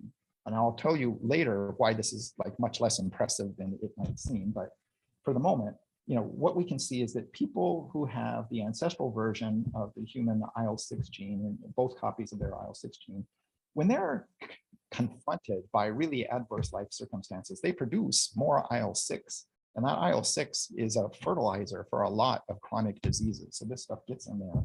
It drives faster atherosclerosis, faster neurodegenerative diseases, faster metastatic cancers, and as a result, shorter lifespans. So in this particular case, we're using depression as sort of an aggregate measure of lots of different slings and arrows of outrageous fortune in life that are sufficient to overwhelm your coping capacities and defeat your spirit. So we're not focusing on any one particular stressor. We're kind of picking up depression more or less as a signal of adversity, broadly speaking, and finding that correlates with shorter longevity for people with this ancestral version of the human IL-6 promoter. Interestingly, people with this Northern European substitution are largely protected from that effect. They still get depressed at the same rate, but because this adversity is not getting a chance to play on the IL-6 gene as much, they don't seem to have as much early mortality in that state as they do if they have the wild type or the ancestral version of the human genome. Interestingly, this protection effect is limited only to inflammatory causes of disease. It doesn't hold for natural causes of death, and that you can actually control for it. You can eradicate it by just controlling for CRP levels, basically. So it's essentially, sort of dry. It's operating through the same process as CRP measures downstream, which is presumably the production of IL-6 protein.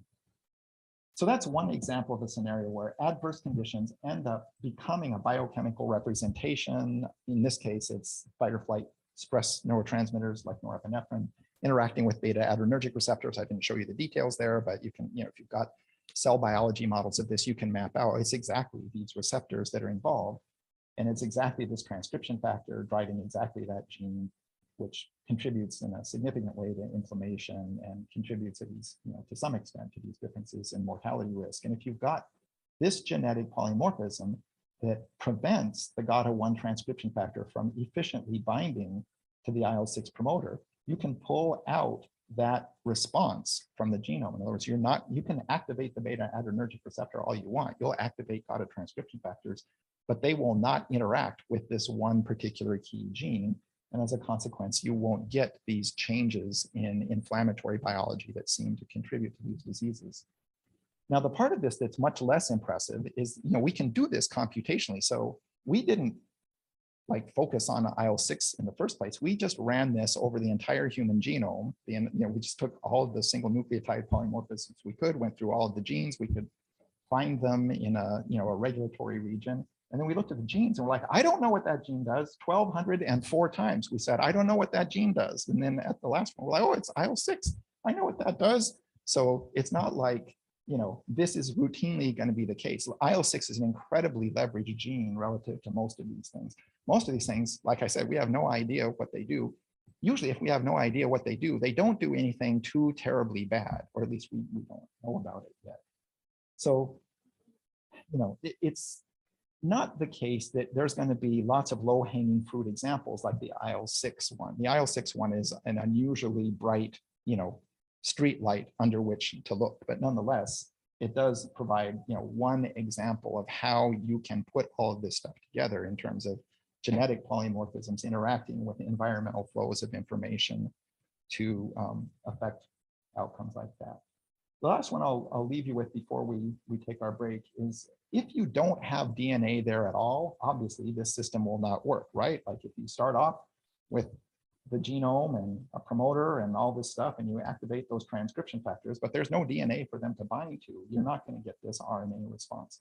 So this is a surprisingly common kind of problem. The place we see it most often is in the context of cancer. The driving factor in most cancers is the loss or sometimes the multiplication of specific regions of genomic DNA. So that ends up creating aberrant profiles, sometimes excessive expression of some genes, sometimes insufficient expression of other genes called tumor suppressors. But in any case, you can actually map these things for differential expression data by just arranging sites of differential expression by their physical location on the genome. So you can say, oh, there's some kind of sporadic distribution of differential expression sites over this particular chromosome, but there seems to be kind of a dense sort of package at the end there. Maybe that means you're actually missing part of that chromosome. And in fact, it turns out you can verify that kind of thing. This works pretty well. Again, because most transcriptional regulatory processes affect different genes at different locations in the genome. So if you find a correlation among where the transcripts are originating from on the genome, that usually means something about the integrity of the genome in that area, or perhaps something about DNA methylation in that area. And most of, I didn't leave the cartoon up there for some reason, but most of the stuff I talked about in terms of genetic polymorphism, that is where DNA methylation comes predominantly into the story. DNA methylation becomes essentially a modification that covers that segment of the regulatory region of the gene in ways that prevents the transcription factor from interacting with the DNA at that site. So methylation and other epigenetic modifications, histone, acetylation, chromatin configuration, broadly speaking, how DNA is wrapped up and bundled or opened up and made accessible to transcription factors, determines how well a signal that gets translated through receptors into this transcription factor activity can actually physically interact with the DNA. If it can't do that, then you're not going to have these kinds of transcriptional responses. And that's the significance of these sort of chromosomal modifications that are due to loss, or these epigenetic modifications due to things like methylation or histone acetylation or things like that. All right, it is 3:07. Is that about when we're supposed to break? Sound good? All right, why don't we take a break for about 10 minutes and then come back in and we'll go over some notes on statistical testing.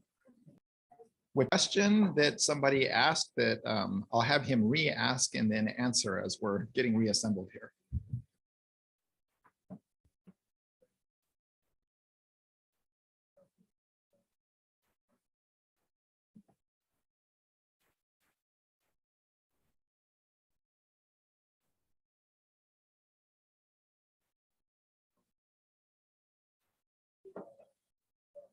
Yeah, so the short version of the question is, what are these transcription factor things? Are they, like messages coming from outside the cell? Are they already inside the cell? It's clear, I think, from the articulation that they end up binding to DNA to change transcription. But the question is, where do they start from? So the answer is that they are proteins. They are present in the cell. there's a couple of different broad versions of transcription factor activity, but most of them involve a protein that's already inside the cell that begins interacting with DNA after it is somehow chemically modified by one of these receptors that listens to material outside the cell. So the receptors are the things that are outside the cell or sometimes in the cytoplasm of the cell, but in any case, they're the things that are actually detecting stimuli from outside the cell, the receptors. The receptors kick off usually some kind of biochemical signaling cascade. And so often this involves the transmission of phosphate groups from basically free floating, sort of phosphates to phosphates attached to proteins at specific parts that change their activity. So this process of protein phosphorylation is a common way that receptors sort of change the function of an existing protein. And so the typical version of this is a receptor detects something like a stress neurotransmitter or a microbial, like cell wall or something like this. And it catalyzes the transfer of phosphate from, free floating state to, it attaches a phosphate to some kind of a existing protein. And that existing protein then floats around inside the cell and bumps into other existing proteins. So a lot of these signal transduction cascades, they call them, involve 2 or 3 steps of phosphates being, grabbed from the free floating environment inside the cell and attached to a protein. So those details aside, what's happening is information from outside the cell is being detected by the receptor. That's the first arrival in the cell. These signals then get passed kind of, like a hot potato through the hands of these different proteins. And eventually one of the proteins that ends up being phosphorylated is a transcription factor. And it will typically, they're often in the cytoplasm of the cell, so between the outer cell membrane and the nucleus that contains the DNA. In one version of this, the transcription factors are in that cytoplasm between those 2 membranes. And when they get phosphorylated, they go through pores or holes in the nuclear membrane, go inside the nucleus, and then end up sticking to the DNA at those nucleotide sites that they like. There's another version of this where the transcription factors are actually bound to the protein all the time, but they don't attract the RNA copying machinery. So in this version, there is an enzyme that's hooked up to the receptor outside the cell called a kinase. And this kinase enzyme actually goes inside the nucleus and it attaches a phosphate to an existing protein that's bound to DNA. So there's still protein bound to DNA. It still needs to be phosphorylated. But in this case, it's not the protein of the transcription factor that's going into the DNA. It's already on the DNA and it just gets the protein, the phosphorylation attached to it basically at that point. Then there's a third version where the receptor itself is a transcription factor. So for instance, for cortisol, the, sort of the physiological glucocorticoid, it's a single molecule that floats around in the cytoplasm of the cell. The cortisol is interesting. Unlike many of the other chemicals, it can permeate through the wall of a cell. So the cortisol goes through the cell, the outer cell membrane, and it locks into the transcription factor called the glucocorticoid receptor. So the glucocorticoid receptor first is a receptor for the glucocorticoids. The glucocorticoids change its function, and then the glucocorticoid receptor goes down into the nucleus and binds onto DNA at a different set of nucleotides than the one that I showed you. So there's different specific versions of this, but what they all have in common is the ability of a transcription factor to activate DNA. The transcription factor is a pre-existing protein that is present inside the cell, and it becomes activated somehow. It goes from a state of inactivity to a state of strong biological activity. And that happens usually, like I said earlier, within maybe, a few seconds or so. These protein reactions, these phosphorylation reactions are very fast. The binding to the DNA is a little bit slower. The production of RNA is really slow compared to all of those, but these systems are pretty quick.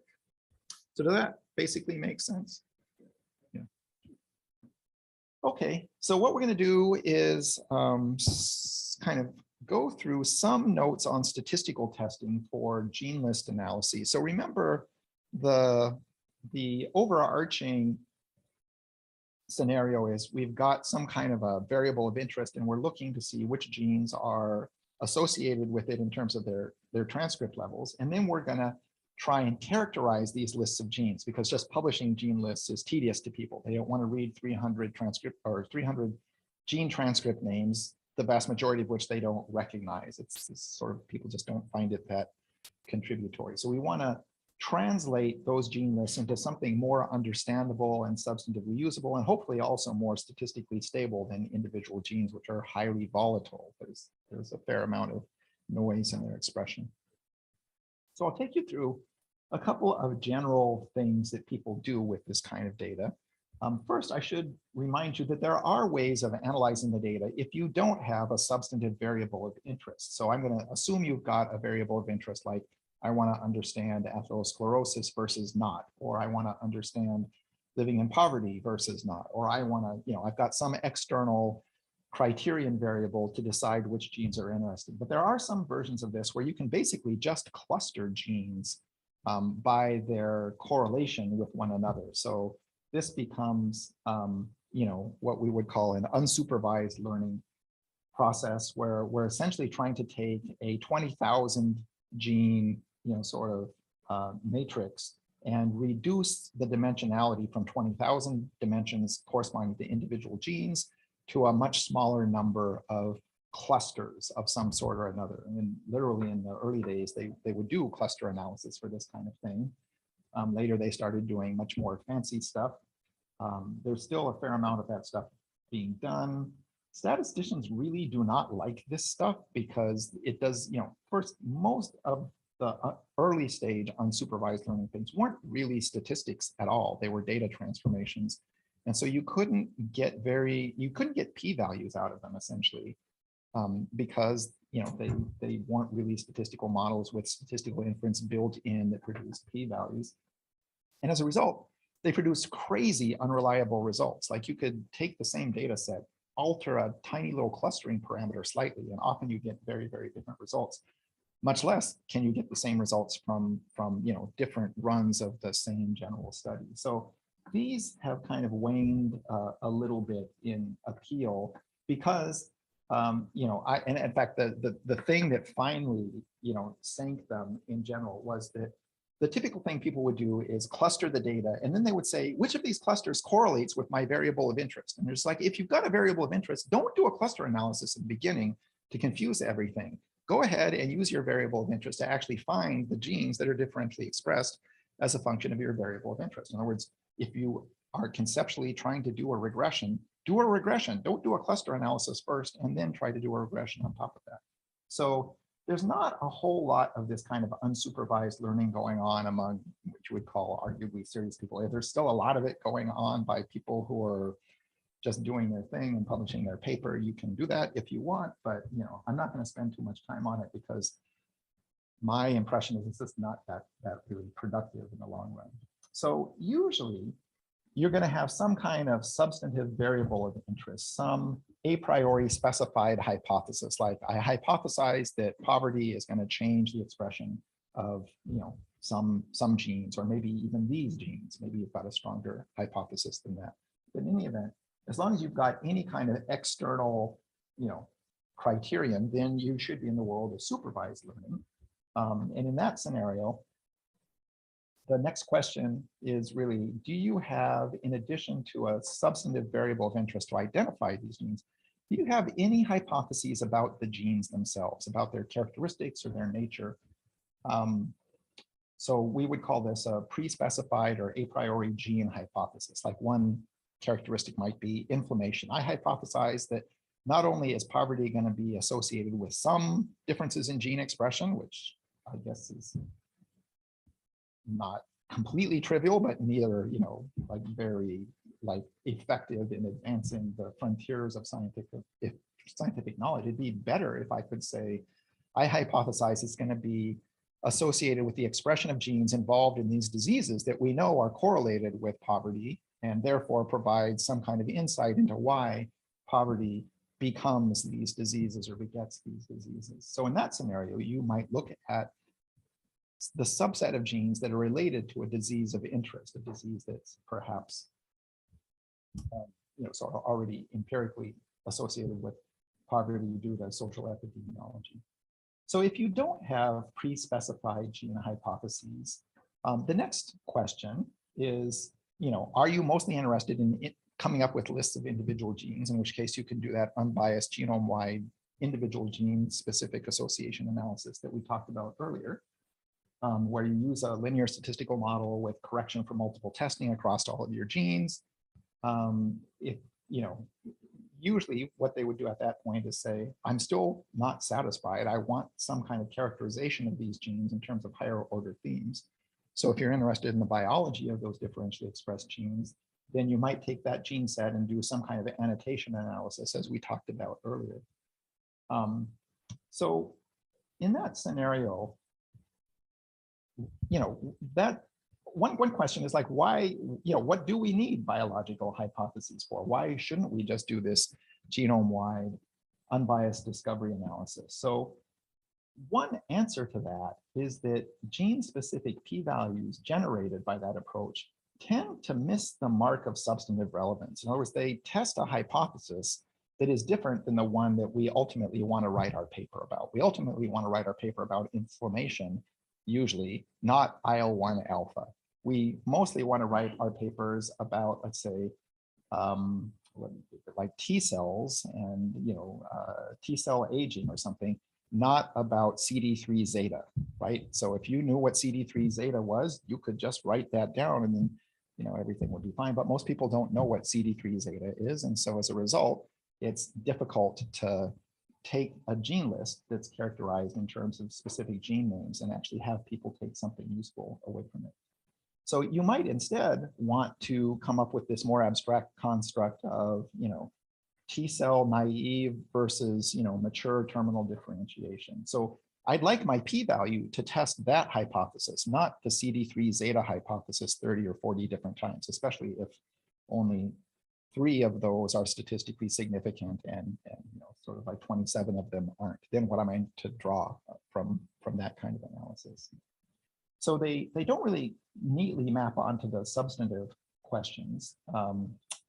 And in general, they don't really make that much biological sense because we know that most of the biological processes that are taking place in the body aren't driven by a single gene. They're driven by multiple genes working in concert with one another. So, again, if I get 30 genes involved in this process and only 3 of them are statistically significant, do I conclude whether this process is involved or not involved? I don't know. It's sort of hard to figure, and that will typically be what happens. So they kind of test hypotheses that researchers don't really have. They test at a level of more specificity, and they don't often make biological sense because they're delivering verdicts at the level of genes rather than sets of genes involved in biological processes. But the more catastrophic problem that they have is that they produce bias in the characterization analyses that are imposed downstream. So anytime you are conducting statistical tests, you have a risk of false positives, which we're all familiar with and worried about. And so that's why we compute p-values to try and defend against that. But there's also a risk of false negatives, of concluding that a gene is not associated with an outcome of interest when in fact it is. And that is, I think a lot of people feel like that's a less serious concern, which is true if the p-value tests the hypothesis that you're interested in. But if the hypothesis you're really interested in isn't involving IL-1 alpha, but involving inflammation, what you really want is the set of genes that's going to be the most accurate representation of the transcriptome, not the set of genes that's most stringently defended against false positive errors. And the reason is that by defending strongly against false positive errors, when you have many, many hypotheses, you're committing an atrocious number of false negative errors. To increase your stringency highly enough to defend yourself against more than whatever, 5% of false positive errors or something like that, when you're running 20,000 tests, usually means that you have to sacrifice the majority, sometimes more than 90% of the true positive associations that are there. So your false positive associations are small, but your true positive errors are also very small. And as a result, the set of genes that's going into the characterization analysis is not a very accurate representation of the set of genes that are actually modulated by nature in the particular context that you're looking at. And in the most extreme case, which is not uncommon, once you do this gene-specific testing and then this genome-wide correction for multiple testing, you'll often find that nothing remains statistically significant after that stringent that stringent correction for testing.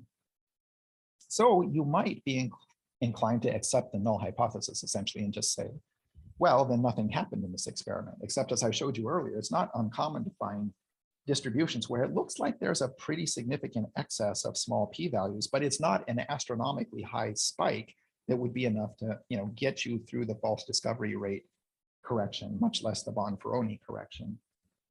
So, in this scenario where we accept the null, we might feel like this is okay, but you always have to have this nagging question about what if I had a hypothesis? And it turns out lots of times people who have hypotheses can go to the same data set and pull out infinitesimally small p-values, really highly significant results, when people who are doing genome-wide searches find absolutely nothing. And that's because the first person knew what they were looking for. They're fishing for one specific thing. They can ask one well-posed, clear question, and statistics is very good at doing that. Statistics is much less powerful and efficient when you're asking every possible question that you can ask in this data set.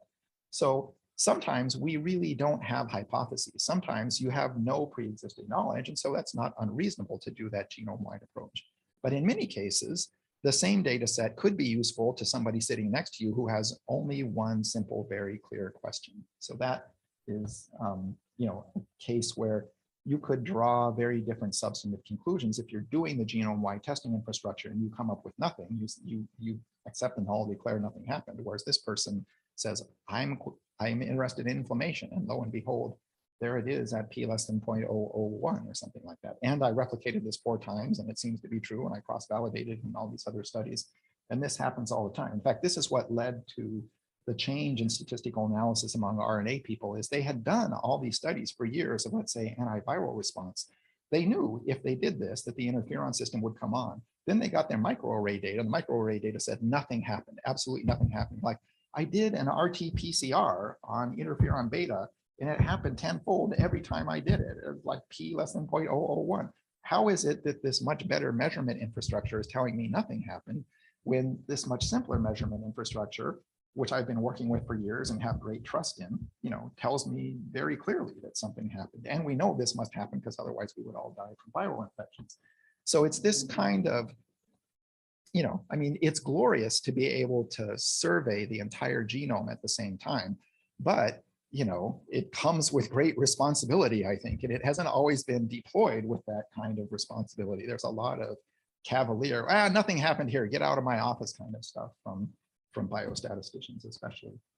So hypothesis-free unbiased discovery studies, remember what we do, we're computing association of each individual gene with our variable of interest, adjust significance for multiple testing, and then interpret the differentially expressed genes afterward. But oftentimes, we get 0 significant results there. And so you're not going to be doing any interpretation. And so you're left, either having wasted your time and money, or at the very least, accepting a null hypothesis in print, which often isn't going to end well. So here's an example from one study where we were looking at, sort of body mass index associations, and then by comparison, associations with some kind of psychosocial risk factor. This happens to be purpose in life, which those of you who are into this kind of social epidemiology stuff will recognize. There's actually a pretty respectable social epidemiology literature showing that people with a high sense of purpose in life are living longer. Is that a causal effect? Who knows? But there must be some biology correlated with it, because are they living non-biologically longer? What else could it be? There has to be something there, right? So nonetheless, the 5% false discovery rate correction in genome-wide testing says, there's absolutely nothing going on there. So again, we're going to take our list of genes, get our subset, we're going to kind of project on there our various annotations. But if I've got no genes to work with, I've got no annotations, I've got no paper, I might as well not have come to work. I might as well not have spent those $50,000 or $100,000. It's not a productive way to go with your science or career. So to put it in this term, if you get blocked there, okay, go home, that's fine. If you don't want to do science, that's great. Let me do it. Give me the grant instead. So that's one thing you can do. Or another thing you can do is take the same data set and says, I never woke up this morning wanting to test every single gene in the genome. I woke up this morning wanting to know about inflammation or wanting to know about T cell biology or any of the other things in the genome. So in that scenario, I've got a specific interest, a specific hypothesis. If you've got that, then there are things you can do, like that gene scale test where I go to existing studies of inflammation or T cell biology, and I say, hey, let me pull out the genes that somebody else already knows is involved in this stuff. And let me test in my study whether these things show differences in expression. So this often works pretty well. So one of the ways that we've done this in the kind of work that we do involves finding genes. This is even worse. We didn't even, at this time, there wasn't very good, sort of interpretive infrastructure in terms of posted data. So we had to, at the behest of reviewers who wanted us to produce a pre-specified composite score. They didn't like all of our fancy post hoc, interpretive bioinformatics. They're like, that's fine, but can you just give me a simple version of a composite score that will measure the stuff you're talking about, like inflammation and antiviral response? We're like, okay. We went to the immunology textbook and they said, well, these are the molecules that are involved in inflammation. So, we pulled out whatever we could easily get within the 48 hours we had to respond to this reviewer. So this led to, sort of a lot of suffering on my part, because now we're stuck with this stupid 53 gene list that was never supposed to be whatever, what people were doing for the next 20 years or whatever, but it worked at the time. So, we did the same thing with the immunology textbook around antiviral responses, just pulled out, these are all the things we could find on the microarrays that fit the criterion of being GBP, IFIs, or IRF genes, or MX or OAS family genes. And we put these guys all together as another, pre-specified composite, and that actually worked fine. We got, highly significant results from doing that kind of thing.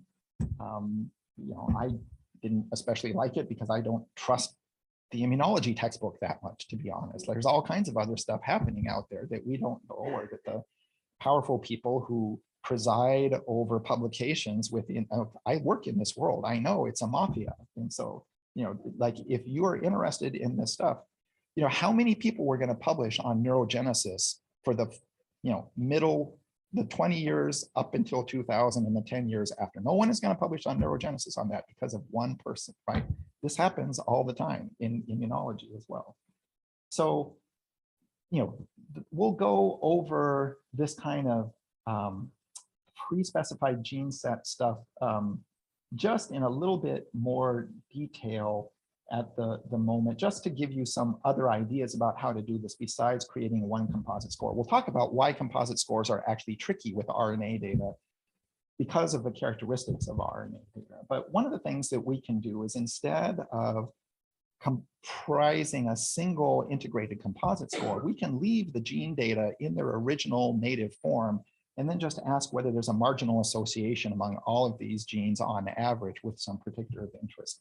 What that allows for is the fact that genes differ highly in their average level of expression, and especially their range of variation in expression. And they also differ to some extent in their individual associations with the variable of interest. And we don't always know, when we pre-specify which one of these lists, which genes we should really pay the most attention to or weight the most strongly, or them likely to be the most directly involved. Inflammation, we know, there's a lot of roads to Rome in inflammation. It's not a coherent set of pathways. There's 3 or 4 different major clusters of genes that drive inflammation. But the immunology textbooks don't tell you that. They just kind of lump them all together. And so you put them all together in a composite. But if you've got only one of these roads active and the other 2 are inactive, you can end up with no significance from the overall composite score, even though one is working really hard and if allowed to kind of shine through, would present itself clearly and significantly. So one way to reduce that risk is to work with repeated measures models, where you start off with this soft hypothesis that all of these genes could potentially be involved, but I'm going to allow individual genes to be not associated, if that's the empirical reality. And I'm only going to ask, in general, are there one or more of these things? Or another way to put it is, on the average, are these genes correlated with some kind of a predictor variable? So in this particular case, we were controlling for a bunch of nuisance variables like the particular plate it was assayed on. We're going to look at a bunch of genes, like 19 pro-inflammatory genes, let's say, essentially as repeated measurements. All you can think of them as indicators of the construct of inflammation or potential roads to inflammation. Control for a bunch of covariates, and in this scenario, we get out actually pretty good p-values. So one version of the analysis that I just showed you earlier says we see absolutely nothing. But another version where I can ask this specific question, it says, not 100% sure that something's going on here, but it doesn't seem likely due to chance. So in this scenario, we accept the null hypothesis and go home and weep over our spent money. And in this version, we're like, woohoo, write a paper and go on and do some, confirmatory studies to see whether this is true or how this is happening. One is good for progress, the other one, not so much. So painful lesson one, if you want replicable results, or really often any results at all, focus on functionally related sets of genes, not these individual gene analyses. Some people will tell you individual gene analyses are the only things that can be done, but that's just, clearly empirically untrue. There's all kinds of other things you can do. There's no magic in the data that requires it to be analyzed in a certain way or with a certain conceptual hypothesis. And it has huge implications how you analyze this for the replicability of your results. If you're doing individual gene, sort of genome-wide false discovery rate correction, you basically, you're supposedly protecting yourself very well against replication failures. But the reality is actually, as we do Monte Carlo studies of this kind of thing, there's not very good protection incurred by this, in part because efforts to replicate under this scenario are so underpowered. They're doing so many type 2 errors, so many false negative errors, that most replication failures are not due to the gene list in study 1 being inaccurate, but study 2 being so underpowered that it can't also find statistical significance for the same gene in a second study. So that problem of false negative errors is, largely invisible to most people as they're thinking about this, but looms large, especially as you start thinking about individual genes as inputs into these characterization or these annotation analyses. Whereas replicability, if you can run this on one study and then run it on another study and get the same results, that's what we call replication. Again, this is Monte Carlo world where, we're God, we controlled which genes were positively expressed, we put on a certain amount of noise, we specified a fixed effect size, we put on different amounts of noise for different amounts of genes.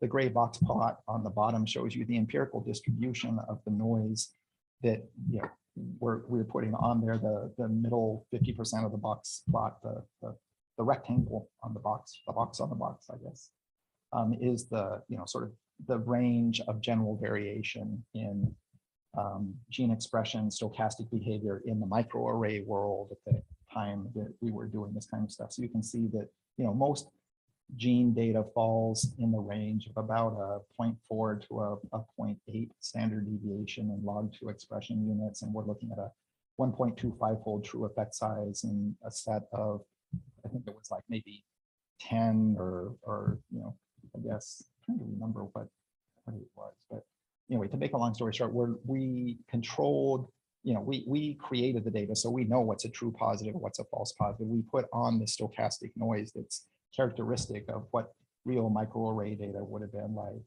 And we asked, how often can we replicate results? And if you have a pre-specified hypothesis and you run the analysis, you can definitely replicate results at a very high rate. But if you filter them through this extreme false positive control scenario, you generally can't replicate it. So in general, and let me pause here and say, you're starting with HRS, for example, to get around the corner on this. So HRS is such a large data set that it's possible that you can do these kinds of statistical pre-screening approaches and not suffer astronomically high false negative rates once you get up to many thousands of samples available. But until recently, there really has not been very many cases of that kind of stuff. So you really need to be at about 10,000 cases or so before this issue becomes sufficiently small to be ignorable. But in general, gene set specified analyses are so much more powerful than tests of individual genes that they're really the only viable approach from most studies, especially for experimental studies where, you know, we're doing like 20 or 40 or 60 people in some kind of randomized clinical trial or something like that. So part of the advantage of this is, you know, you're testing many fewer hypotheses, so there's much less multiple test correction, and there's also reduction in signal to noise ratios, because as you use multiple variables, they tend to smooth over noise, especially when you're computing composite scores. But there are some complications in gene scales. So one of them is that unlike the scales we often compose from individual Likert items, genes feel no compulsion to vary between 1 and 7 on a scale, right? They're like, some of them are like, I'm happy doing, you know, like 1 to, you know, 150,000, and then one next door, you know, is like, I never want to get above 10 or something like that. So this kind of heteroscedasticity, you know, averaging those things together, you can see is going to be a problem. The other thing that's a complication is that the genes are often correlated with one another. So on some level, that's good. That's what you want out of a composite, but they're often not consistently correlated. They're somewhat heterogeneously or lumpily correlated.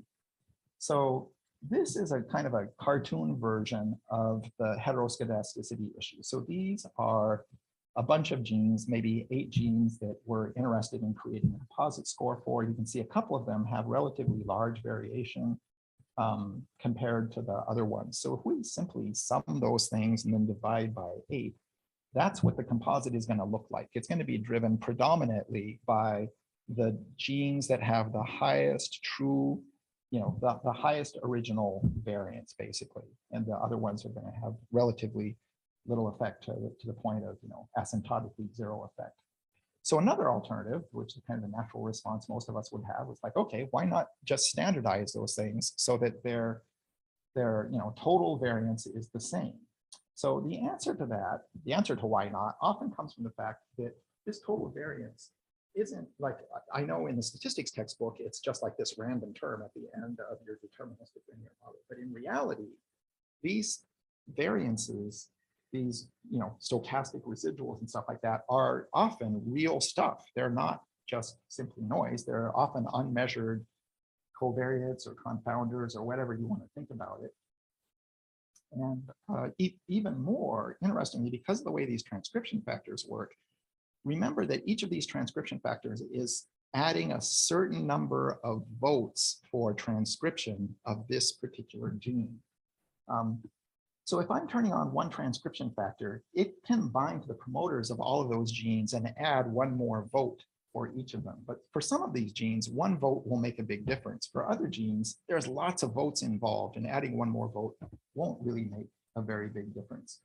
But the bigger point is, in general, you're going to get approximately the same amount of extra vote from this particular transcription factor, let's say, that's responding to stress. But most genes are regulated by multiple transcription factors. So there's other genes that are coming from other aspects of biology, here cartooned in white, or, you know, true residual, just like a lot of, you know, stochastic variability or stuff like that. And all of that stuff probably is deterministic at some level of, you know, quantum physics or something like that, at the level we can measure, not that evident.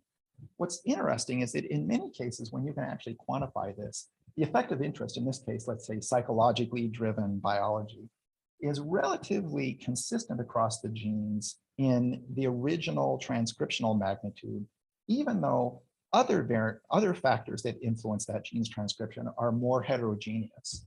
So what happens when we standardize that, when we inflate these things or deflate them to make them all have the same variance, is that the true association actually becomes more heterogeneous. We're scaling up these things to try and make the total variance constant, to try and make a, you know, a relatively uniformly weighted score. But in the process, we're sort of penalizing some transcripts relative to others in terms of their actual association with the outcome of interest.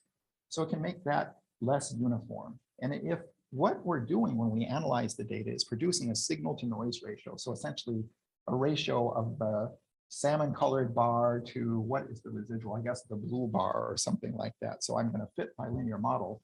That's actually the ratios that come from those there. And you can see that we were doing better in terms of the average signal to noise ratio for the raw data than for the standardized data, just because, to some extent due to the heterogeneity in the true effect sizes, but also to some extent due to variation in the magnitude of the residuals. So standardization seems intuitively appealing, but sometimes ends up actually adding more noise. And this we have seen over and over. We've seen it with standardization. We've seen it with normalizations. There's lots of normalizations that actually make more noise in the data than they remove, which is not in theory what we should be doing. So one potential approach to this is to actually leave the genes in their original metric and let our increasingly swift analytic tools take care of that. There's no reason that we need to have homogeneous variance in our data these days. We have the technology to deal with this, right? This is what mixed models do very well. So in this case, you can analyze the data in its original log2 metric, but just allow it to have different magnitudes of total variance. And in fact, while you're at it, you can allow them to correlate with one another, or all the other things that we know we can do with mixed model, variance, covariance matrices. In other words, another way to put it is, we know how to manage heteroscedasticity in the statistical model now. So there's no need to try and pre-process it out of existence if that's going to shoot us in the foot. It's perfectly fine to pre-process it if we just find empirically it doesn't cost us anything. So pooling gene-specific association coefficients is essentially more sensitive to true relationships and less sensitive to gene-specific bias than is analyzing association with an average gene expression score, either raw score or standardized. So this is the reason that leaving, let's say, if I've got 19 inflammatory genes, just analyze them as 19 repeated measures, and in the next model, we can deal with that now, as opposed to trying to match them all together.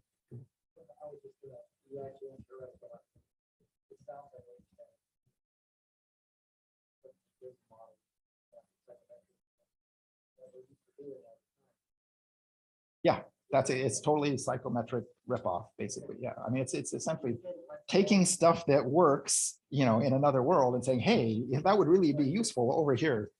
That's exactly right. So variance, heteroscedasticity, not the only thing we need to deal with. There is, again, in many cases, the naive assumption is that there's no correlation among genes, and lots of stuff people do make sense if that hypothesis is true. But in reality, this is what the empirical correlation among genes often looks like. So this is a block of, this is those kind of 53 CTRA indicator genes, and you can see that there's big lumps there. There's a bunch of genes that hang together, probably inflammatory genes. There's a few more clumps of genes hanging together, probably related to antiviral biology. But by no means do you have either an absence of correlation or even a smooth off-diagonal correlation that would be well captured by, let's say, a random intercepts model or its numerical equivalent, a kind of a compound symmetry covariance matrix, where you're just assuming a single common off-diagonal covariance among all of them. There's lots of lumpiness, and if you don't account for that, the p-values are definitely going to be off. So some of that clumpiness is due to biology. It's these transcription factors that are jointly driving multiple genes transcription at the same time. So these clumps are like, these are all well-known, let's say, inflammatory genes driven dominantly by NF-kappa B or maybe the AP1 transcription factor. We know a lot about these guys, and we can see their clump, and we can kind of generalize them that probably the other clumps are coming from some combination of, sort of biological common fate or actually common origin in the case of transcription factors, and or common sample specific biases. These could include, normalization biases that often manifest as weird correlation structures. The RNA sequencing denominator problem, where you can get this, sort of garbage RNA in the denominator that shrinks the ultimate ratios in ways that are produce strange effects. You can also get this from cell dynamics. In addition to transcription factors pushing groups of cells, greater prevalence of cells will push covariation among all the transcripts that are relatively uniquely expressed in that cell type.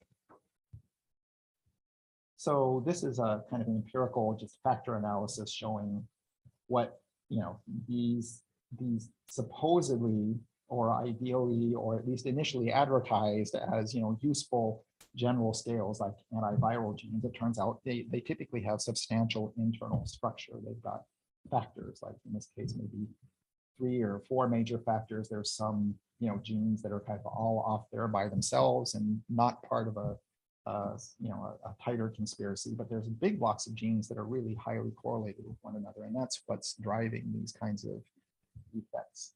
Same thing for inflammatory biology. Again, these are all gene transcripts that the immunology textbook said, yeah, this is, these are the folks that do it, but they clearly are not a single unidimensional scale. And in fact, they seem to represent a bunch of distinct clumps, oddly enough structured around a couple of effector genes like cytokines, and then a couple of transcription factors that are probably the mechanical reason why these things are, sort of correlating jointly. In other words, you got a transcription factor that is upregulating, and it's targeted regulating, its regulated target genes are also upregulating at the same time in like a little clump.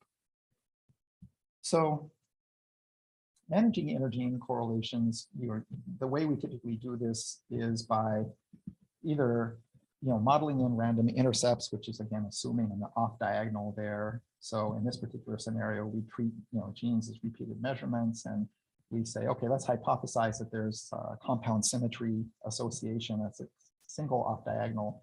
That's empirically what's going on. So usually, sometimes compound symmetry or random effects is the only thing you can get away with because of the amount of data. So if that's the scenario you're in, then that's the best you can do. But in lots of cases, if you can do better, you might have to let your computer run overnight while it's estimating the 50 by 50 covariance matrix or something like that. But the advantage is that often you'll get better statistical significance from this because you're doing a more accurate representation of that lumpy variance covariance matrix. So these unstructured or fully saturated covariance matrices. So another way to do this, and this is picking up on what Coulter mentioned earlier, another thing that you can steal from psychometrics. Remember, psychometrics, one of the things they discovered is that people are full of bias in how they think about the world and how they report stuff on scale. So psychometricians, at one point decided, let's fake them out. Let's give them a bunch of stuff that's going to measure the bias so that we can subtract the bias and get at, what is a bias corrected version of their perceptions or belief of the world. So this you can also do by using bipolar gene scales. So instead of coming up with a scale that measures only inflammation, you might decide, the same cells that make inflammatory transcripts also make interferon antiviral transcripts. Maybe if I measured both of those things and create essentially a difference score between them, I can pick up ratio changes that are both biologically informative, since that axis is kind of interesting biologically, but also will allow me to drop out some of these biases that would affect both of those simultaneously. So if you, sort of think of different genes as being subject to some common factor of interest, like these transcription factors, plus some technical bias term, if you collect another set of genes that are regulated by a different kind of biology, transcription factor Y instead of transcription factor X, but subject to the same bias, and then let's say maybe you average those two things, what you'll end up with in those is essentially ideally a smoother version of that. And if you create a different score between those, hopefully that bias term will drop out and you'll have a relatively clean estimate of this, in a log2 world ratiometric measure of, transcriptional deviation, at least on this particular dimension. So this has actually worked really, really well for us.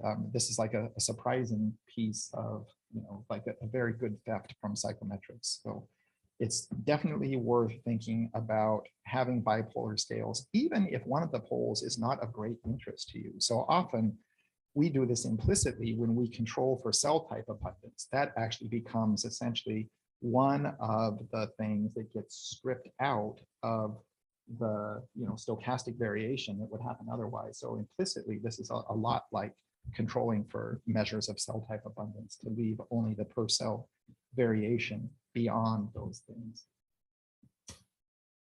So Some solutions to those complications are, explicitly modeling variance covariance structure and coming up with these kinds of symmetric contrasts with a negative pole. So the second thing that I'm going to talk a little bit about is this point I brought up earlier, that point estimates rather than P and Q value curated gene lists often perform better in terms of replicability. So the difficulty with multiple test correction, of course, is that you have to make a lot of false negative errors to protect yourself against false positive errors when you're doing a large number of tests. So that leads to, sort of yields that are much smaller than they quote should be if you actually had an unbiased representation of, sort of the biology that was really there, to the point where, you can be doing like 100% replication under many plausible scenarios and 0% replication after these stringent controls, which again, most biologists don't get because they're just not used to thinking about false negatives. But it's a pretty extreme scenario. So let me show you, an alternative approach, which basically says, if I'm not really interested in single gene discovery analyses, I'm never going to report those p-values anywhere. Why am I going through here and taking the risk that I'm going to end up with nothing to analyze? Why not just go straight to the question that I'm interested in, which is characterizing a set of differentially expressed genes? Then it becomes an empirical question. Am I doing better by correcting for, am I doing better by hypothesis test-based screening, or am I doing better by some kind of, taking point estimates of differential expression and then imposing some kind of reasonable noise suppressing criterion in the effect size metric? So we definitely need gene-specific p-value corrections when we're doing these 20,000 parallel hypothesis tests. Absolutely essential to do that, or else those p-values are not replicable. But if we're really going to go after that to make our fundamental claims on biological characterization of those differentially expressed genes, then it's sort of a kind of a second round of testing. It's not like you don't have to do statistical testing for those annotation analyses.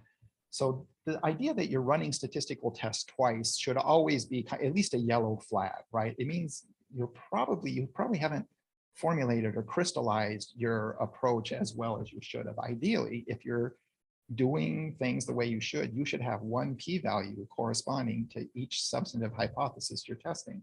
You might argue for, like a small number of p-values, but rarely would you try and test one substantive hypothesis with 20,000 p-values, no matter how they're sort of filtered or adapted. So if gene sets are your primary hypothesis, each gene set should ideally be the level at which you compute your p-values. You shouldn't be computing, if you have a 19 gene set, you shouldn't be computing 19 individual gene p-values. You should be computing one p-value characterizing the average expression of those 19. So in that context, it's not clear why you would be doing the individual gene specific p-value calculations, especially if they are gonna weed out things that are otherwise, useful in coming up with an unbiased assessment of the prevalence of these various annotations or their intensity in the second order characterization analysis. So analytic error rates basically in low-level gene analyses, if we do false discovery rate screening, we definitely protect ourselves against false positive errors. Point estimates, if I'm saying, so by point estimate, I mean, okay, let's estimate the regression coefficient for the difference between two groups for every gene. And then I know I'm not going to be reporting on anything smaller than 1.5-fold difference, because like my biology colleagues laugh at me, they think this is unreasonable, it's not biologically important. And also I know from these replication studies that even if I have a great false discovery rate Q value, I'm still not going to be able to replicate something that has a 1.1-fold difference. That just doesn't replicate empirically, no matter what FDR theory says. So in this scenario, you might decide that I'm going to look at the point estimate screen list, so like maybe 1.25 or 2-fold or something like that. And I'll see, oh, I'm doing some false positives there. That's not a surprise. That's what we know about statistical testing. But it's actually not the end of the world. I mean, basically, by setting any kind of biologically plausible threshold, I'm typically running only about a 10%, maybe at worst 20% false positive error rate, which is not awesome, but if it is saving me a ton of false negative errors, it might be worth it. So that's the nominal 5% false positive error rate that I'm trying to defend myself against. You can see FDR is doing a great job of beating that, but we might actually be worried by that. The point estimate clearly is not always clearing that, but it's not dramatically above. But this is the corresponding cost in terms of false negatives. So for a point estimate screened list, if we're looking at, let's say I go in there and I do a Monte Carlo study where I specify a 1.5-fold effect, and then I say in my data analysis, I'm going to look for 1.5-fold effects. Under that scenario, I can probably pick up with my point estimate screening about 50% those things. I specified exactly the same thing I'm looking for as I put in there. I can adjust those things. There's nothing specific to this. I can say, I'm going to look for a 1.5-fold and see how many 2-fold effects I can find, that kind of thing. But what you can see is in general, the replication rate for those kinds of point estimate screen lists is not too bad, actually. False negative error rate's about 50%, not awesome, but not, the end of the world. But the false negative error rate for a false discovery rate Q-value screen list is basically going to be between 90 and 100% for most plausible signal to noise ratios in RNA data. So that's where you might start worrying about, like, wow, that's a lot of loss. Is that uniform? It's definitely not uniform. It's definitely biased. But here's a cartoon version of the cost of that. So in this Monte Carlo analysis, I have 300 true differentially expressed genes. I'm God, I made the data, we know which genes are differentially expressed. We know the effect size. I'm going to spray some noise on them from a random number generator.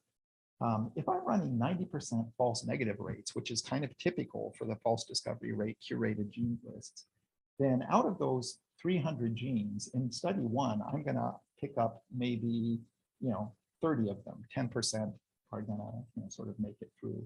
I'm going to run a second study, assuming that it's reasonably uncorrelated with the first. I'm going to pull out another 30 genes.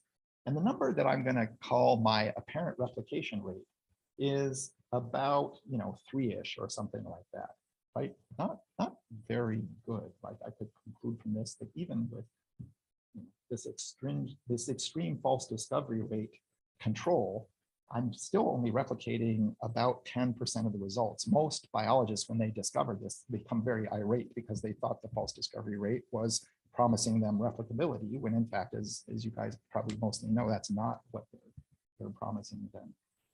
So what would happen if instead we throttled back on the stringency of false positive control and did a more balanced, sort of cost benefit analysis there? So in this scenario, which I showed you earlier, it's completely, feasible to come up with maybe a 50% false negative rate instead of a more extreme ones. And so in each of these scenarios, we get 150 genes of the total 300 true results detected, and we get an overlap of about 75. So 75 out of 150 of each of those apparent is not, it's not awesome, but it's definitely better than 3 out of 30. So this is where it ends up making a difference, because I need those 75 or those 150 to actually run my higher order analysis. If I have 3 genes, am I going to get statistical significance from a gene ontology analysis? No way. There's no way you can do that, right? No effect size is going to do that with N of 3. With 75 or 150, if I do it at the study specific level, actually that's pretty good power for these things. So you'll definitely get results from there. So that's the implication for replication, is that these point estimate lists, they sound crazy, but in fact they work pretty well. And then, again, we didn't think of this because we were geniuses. We discovered this accidentally when we fed this stuff to machine learning algorithms. It's like, I'm ignoring the Q values. Like, you can't ignore the Q values. That's like all the sort of the inferential statistics gold there. But they're like, this makes no difference for predicting the future replicability of this. And oh, by the way, I'll give you 300 results instead of 3 if you do this. I'm like, okay, that's what you guys want to do, that's fine. So if you want replicable results, generate empirical lists from point estimates of biological effect, not from P or Q values. If you feel compelled to do P or Q value correction, don't use highly stringent ones. So like people pick 5% all the time, even though 5% is for p-values. That's not a q-value number. A q-value is a completely different thing. There's no law that says that has to be 5%. So the people that invented this often pick like 10 or 30% or something. They're like, yeah, you know, we need to balance false positives and false negatives. But journal reviewers like 5%, it has to be 5%. P is very close to Q, therefore it has to be the same number. So, you know, if you are compelled to do this, use a relatively soft rate because there's a highly nonlinear recovery of otherwise these extreme false negative error rates. And then I think this is the final one for now is hypotheses are just incredibly useful. So some of us come from, you know, sort of cultures where hypotheses are regarded as a good thing. Some of us come from cultures where hypotheses are not regarded as a good thing. But just if you come from a culture where p-values are regarded as a good thing, you might be inclined to have hypotheses because if you basically, if you are running an a priori hypothesis as opposed to scanning all possible hypotheses over the plausible range of total sample sizes that, you know, most of us have. I mean, many of us would be happy to have 100 or 200 in our, you know, behavioral science laboratory studies, but it's not until you get up to, you know, HRS size sample sizes where the statistical power starts to be good enough for, you know, you to be doing well with, you know, a genome-wide 20,000 gene search. So you can see, you know, the a priori power, like around plausible 100 to 200 person studies, you can get up to 70, 80% power reasonably easily to test one hypothesis.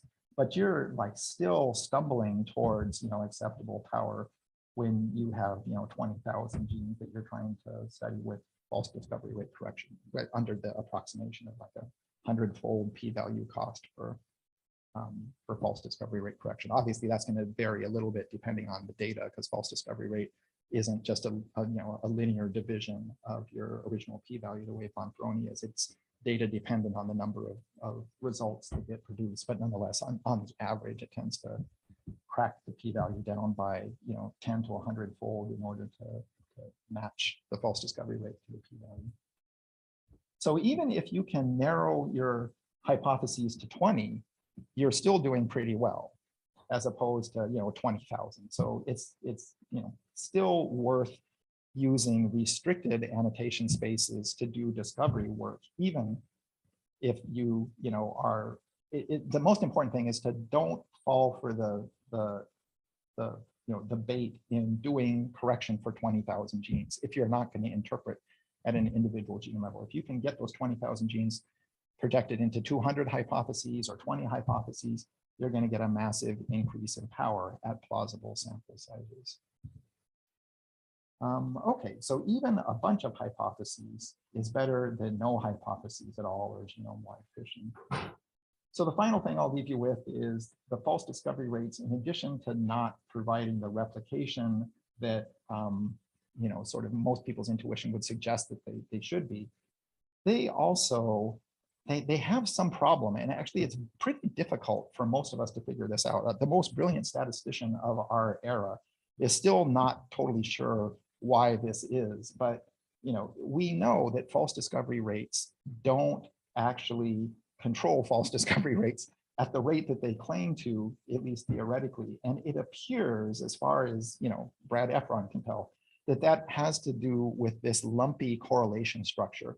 They're pretty good at controlling when the correlation structure is high but uniform, but apparently they get thrown off in some way that nobody can quite figure out by this lumpiness that we see in many RNA data sets. And there's unfortunately no way of escaping that.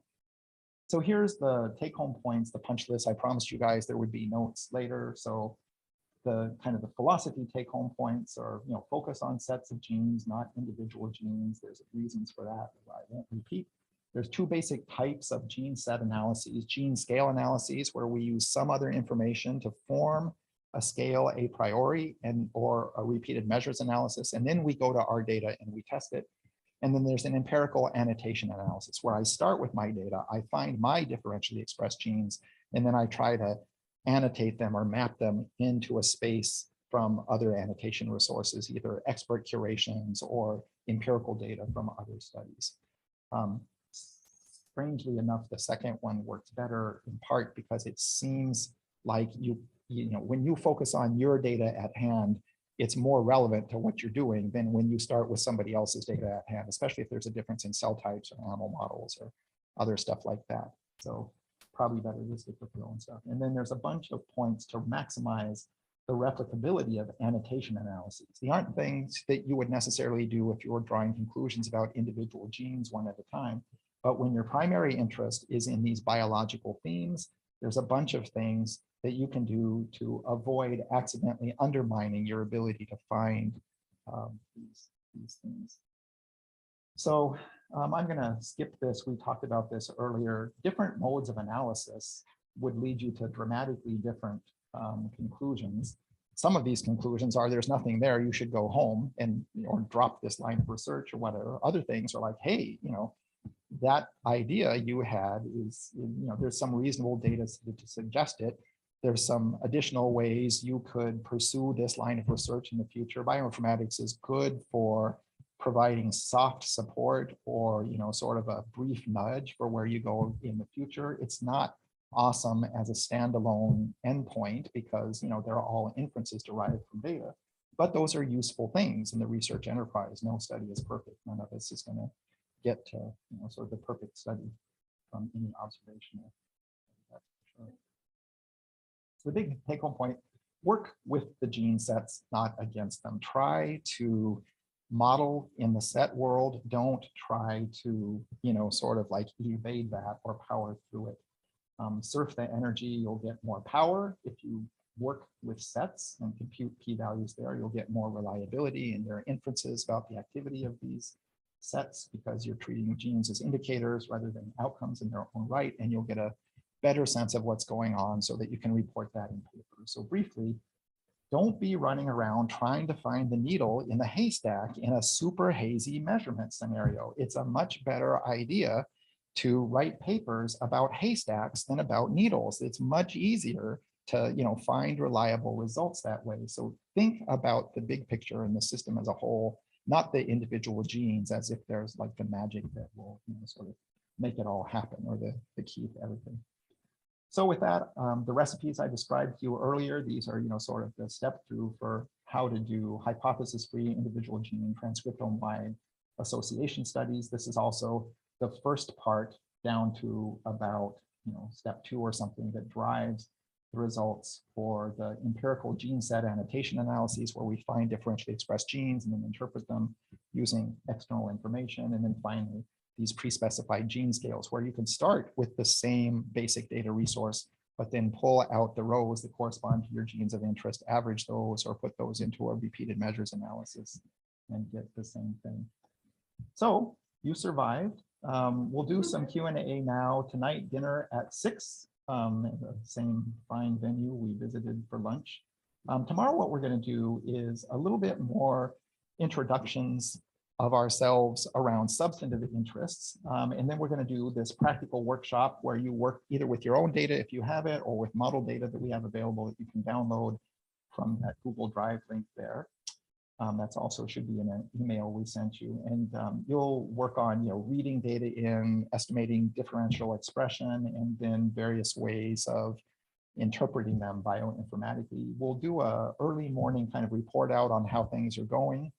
And probably maybe, you know, we'll probably do this in mini groups if you want to, although again, folks are welcome to work on their own if that's easier for whatever reason. But we'll do a report out in part so that people can share the troubles they ran into and the solutions that they identified, or at least so that I can hear about where common troubles were, and then try and help in the second part of the morning kind of smooth those bumps and get people moving. For those of you who are interested, I went through the list of sort of self-described interests of the people that registered and kind of grouped them into some major themes. Again, don't treat this as an assignment for the table that you have to go to, but if you are interested in these, topics, and you notice other people sitting around you. I guess we don't have name tags, so that might not be that easy. But what I'll do is I'll put this up tomorrow. And as we're introducing ourselves, people can say, like, that's me in this section, and I actually hate that stuff. Put me in the group on the lower right or something like that. But that will, kind of be perhaps a system for getting people together to help solve problems and get stuff done. So with that, let me take questions. I think, what time is it right now? 4:30. Wow. Well, I think questions are fine, although what we should do, it has been long and it has been hot. So nobody who's here should feel like you need to stay here any longer. If you need air more than you need questions answered, you can feel free to bolt. But that said, I'm happy to take questions at this point.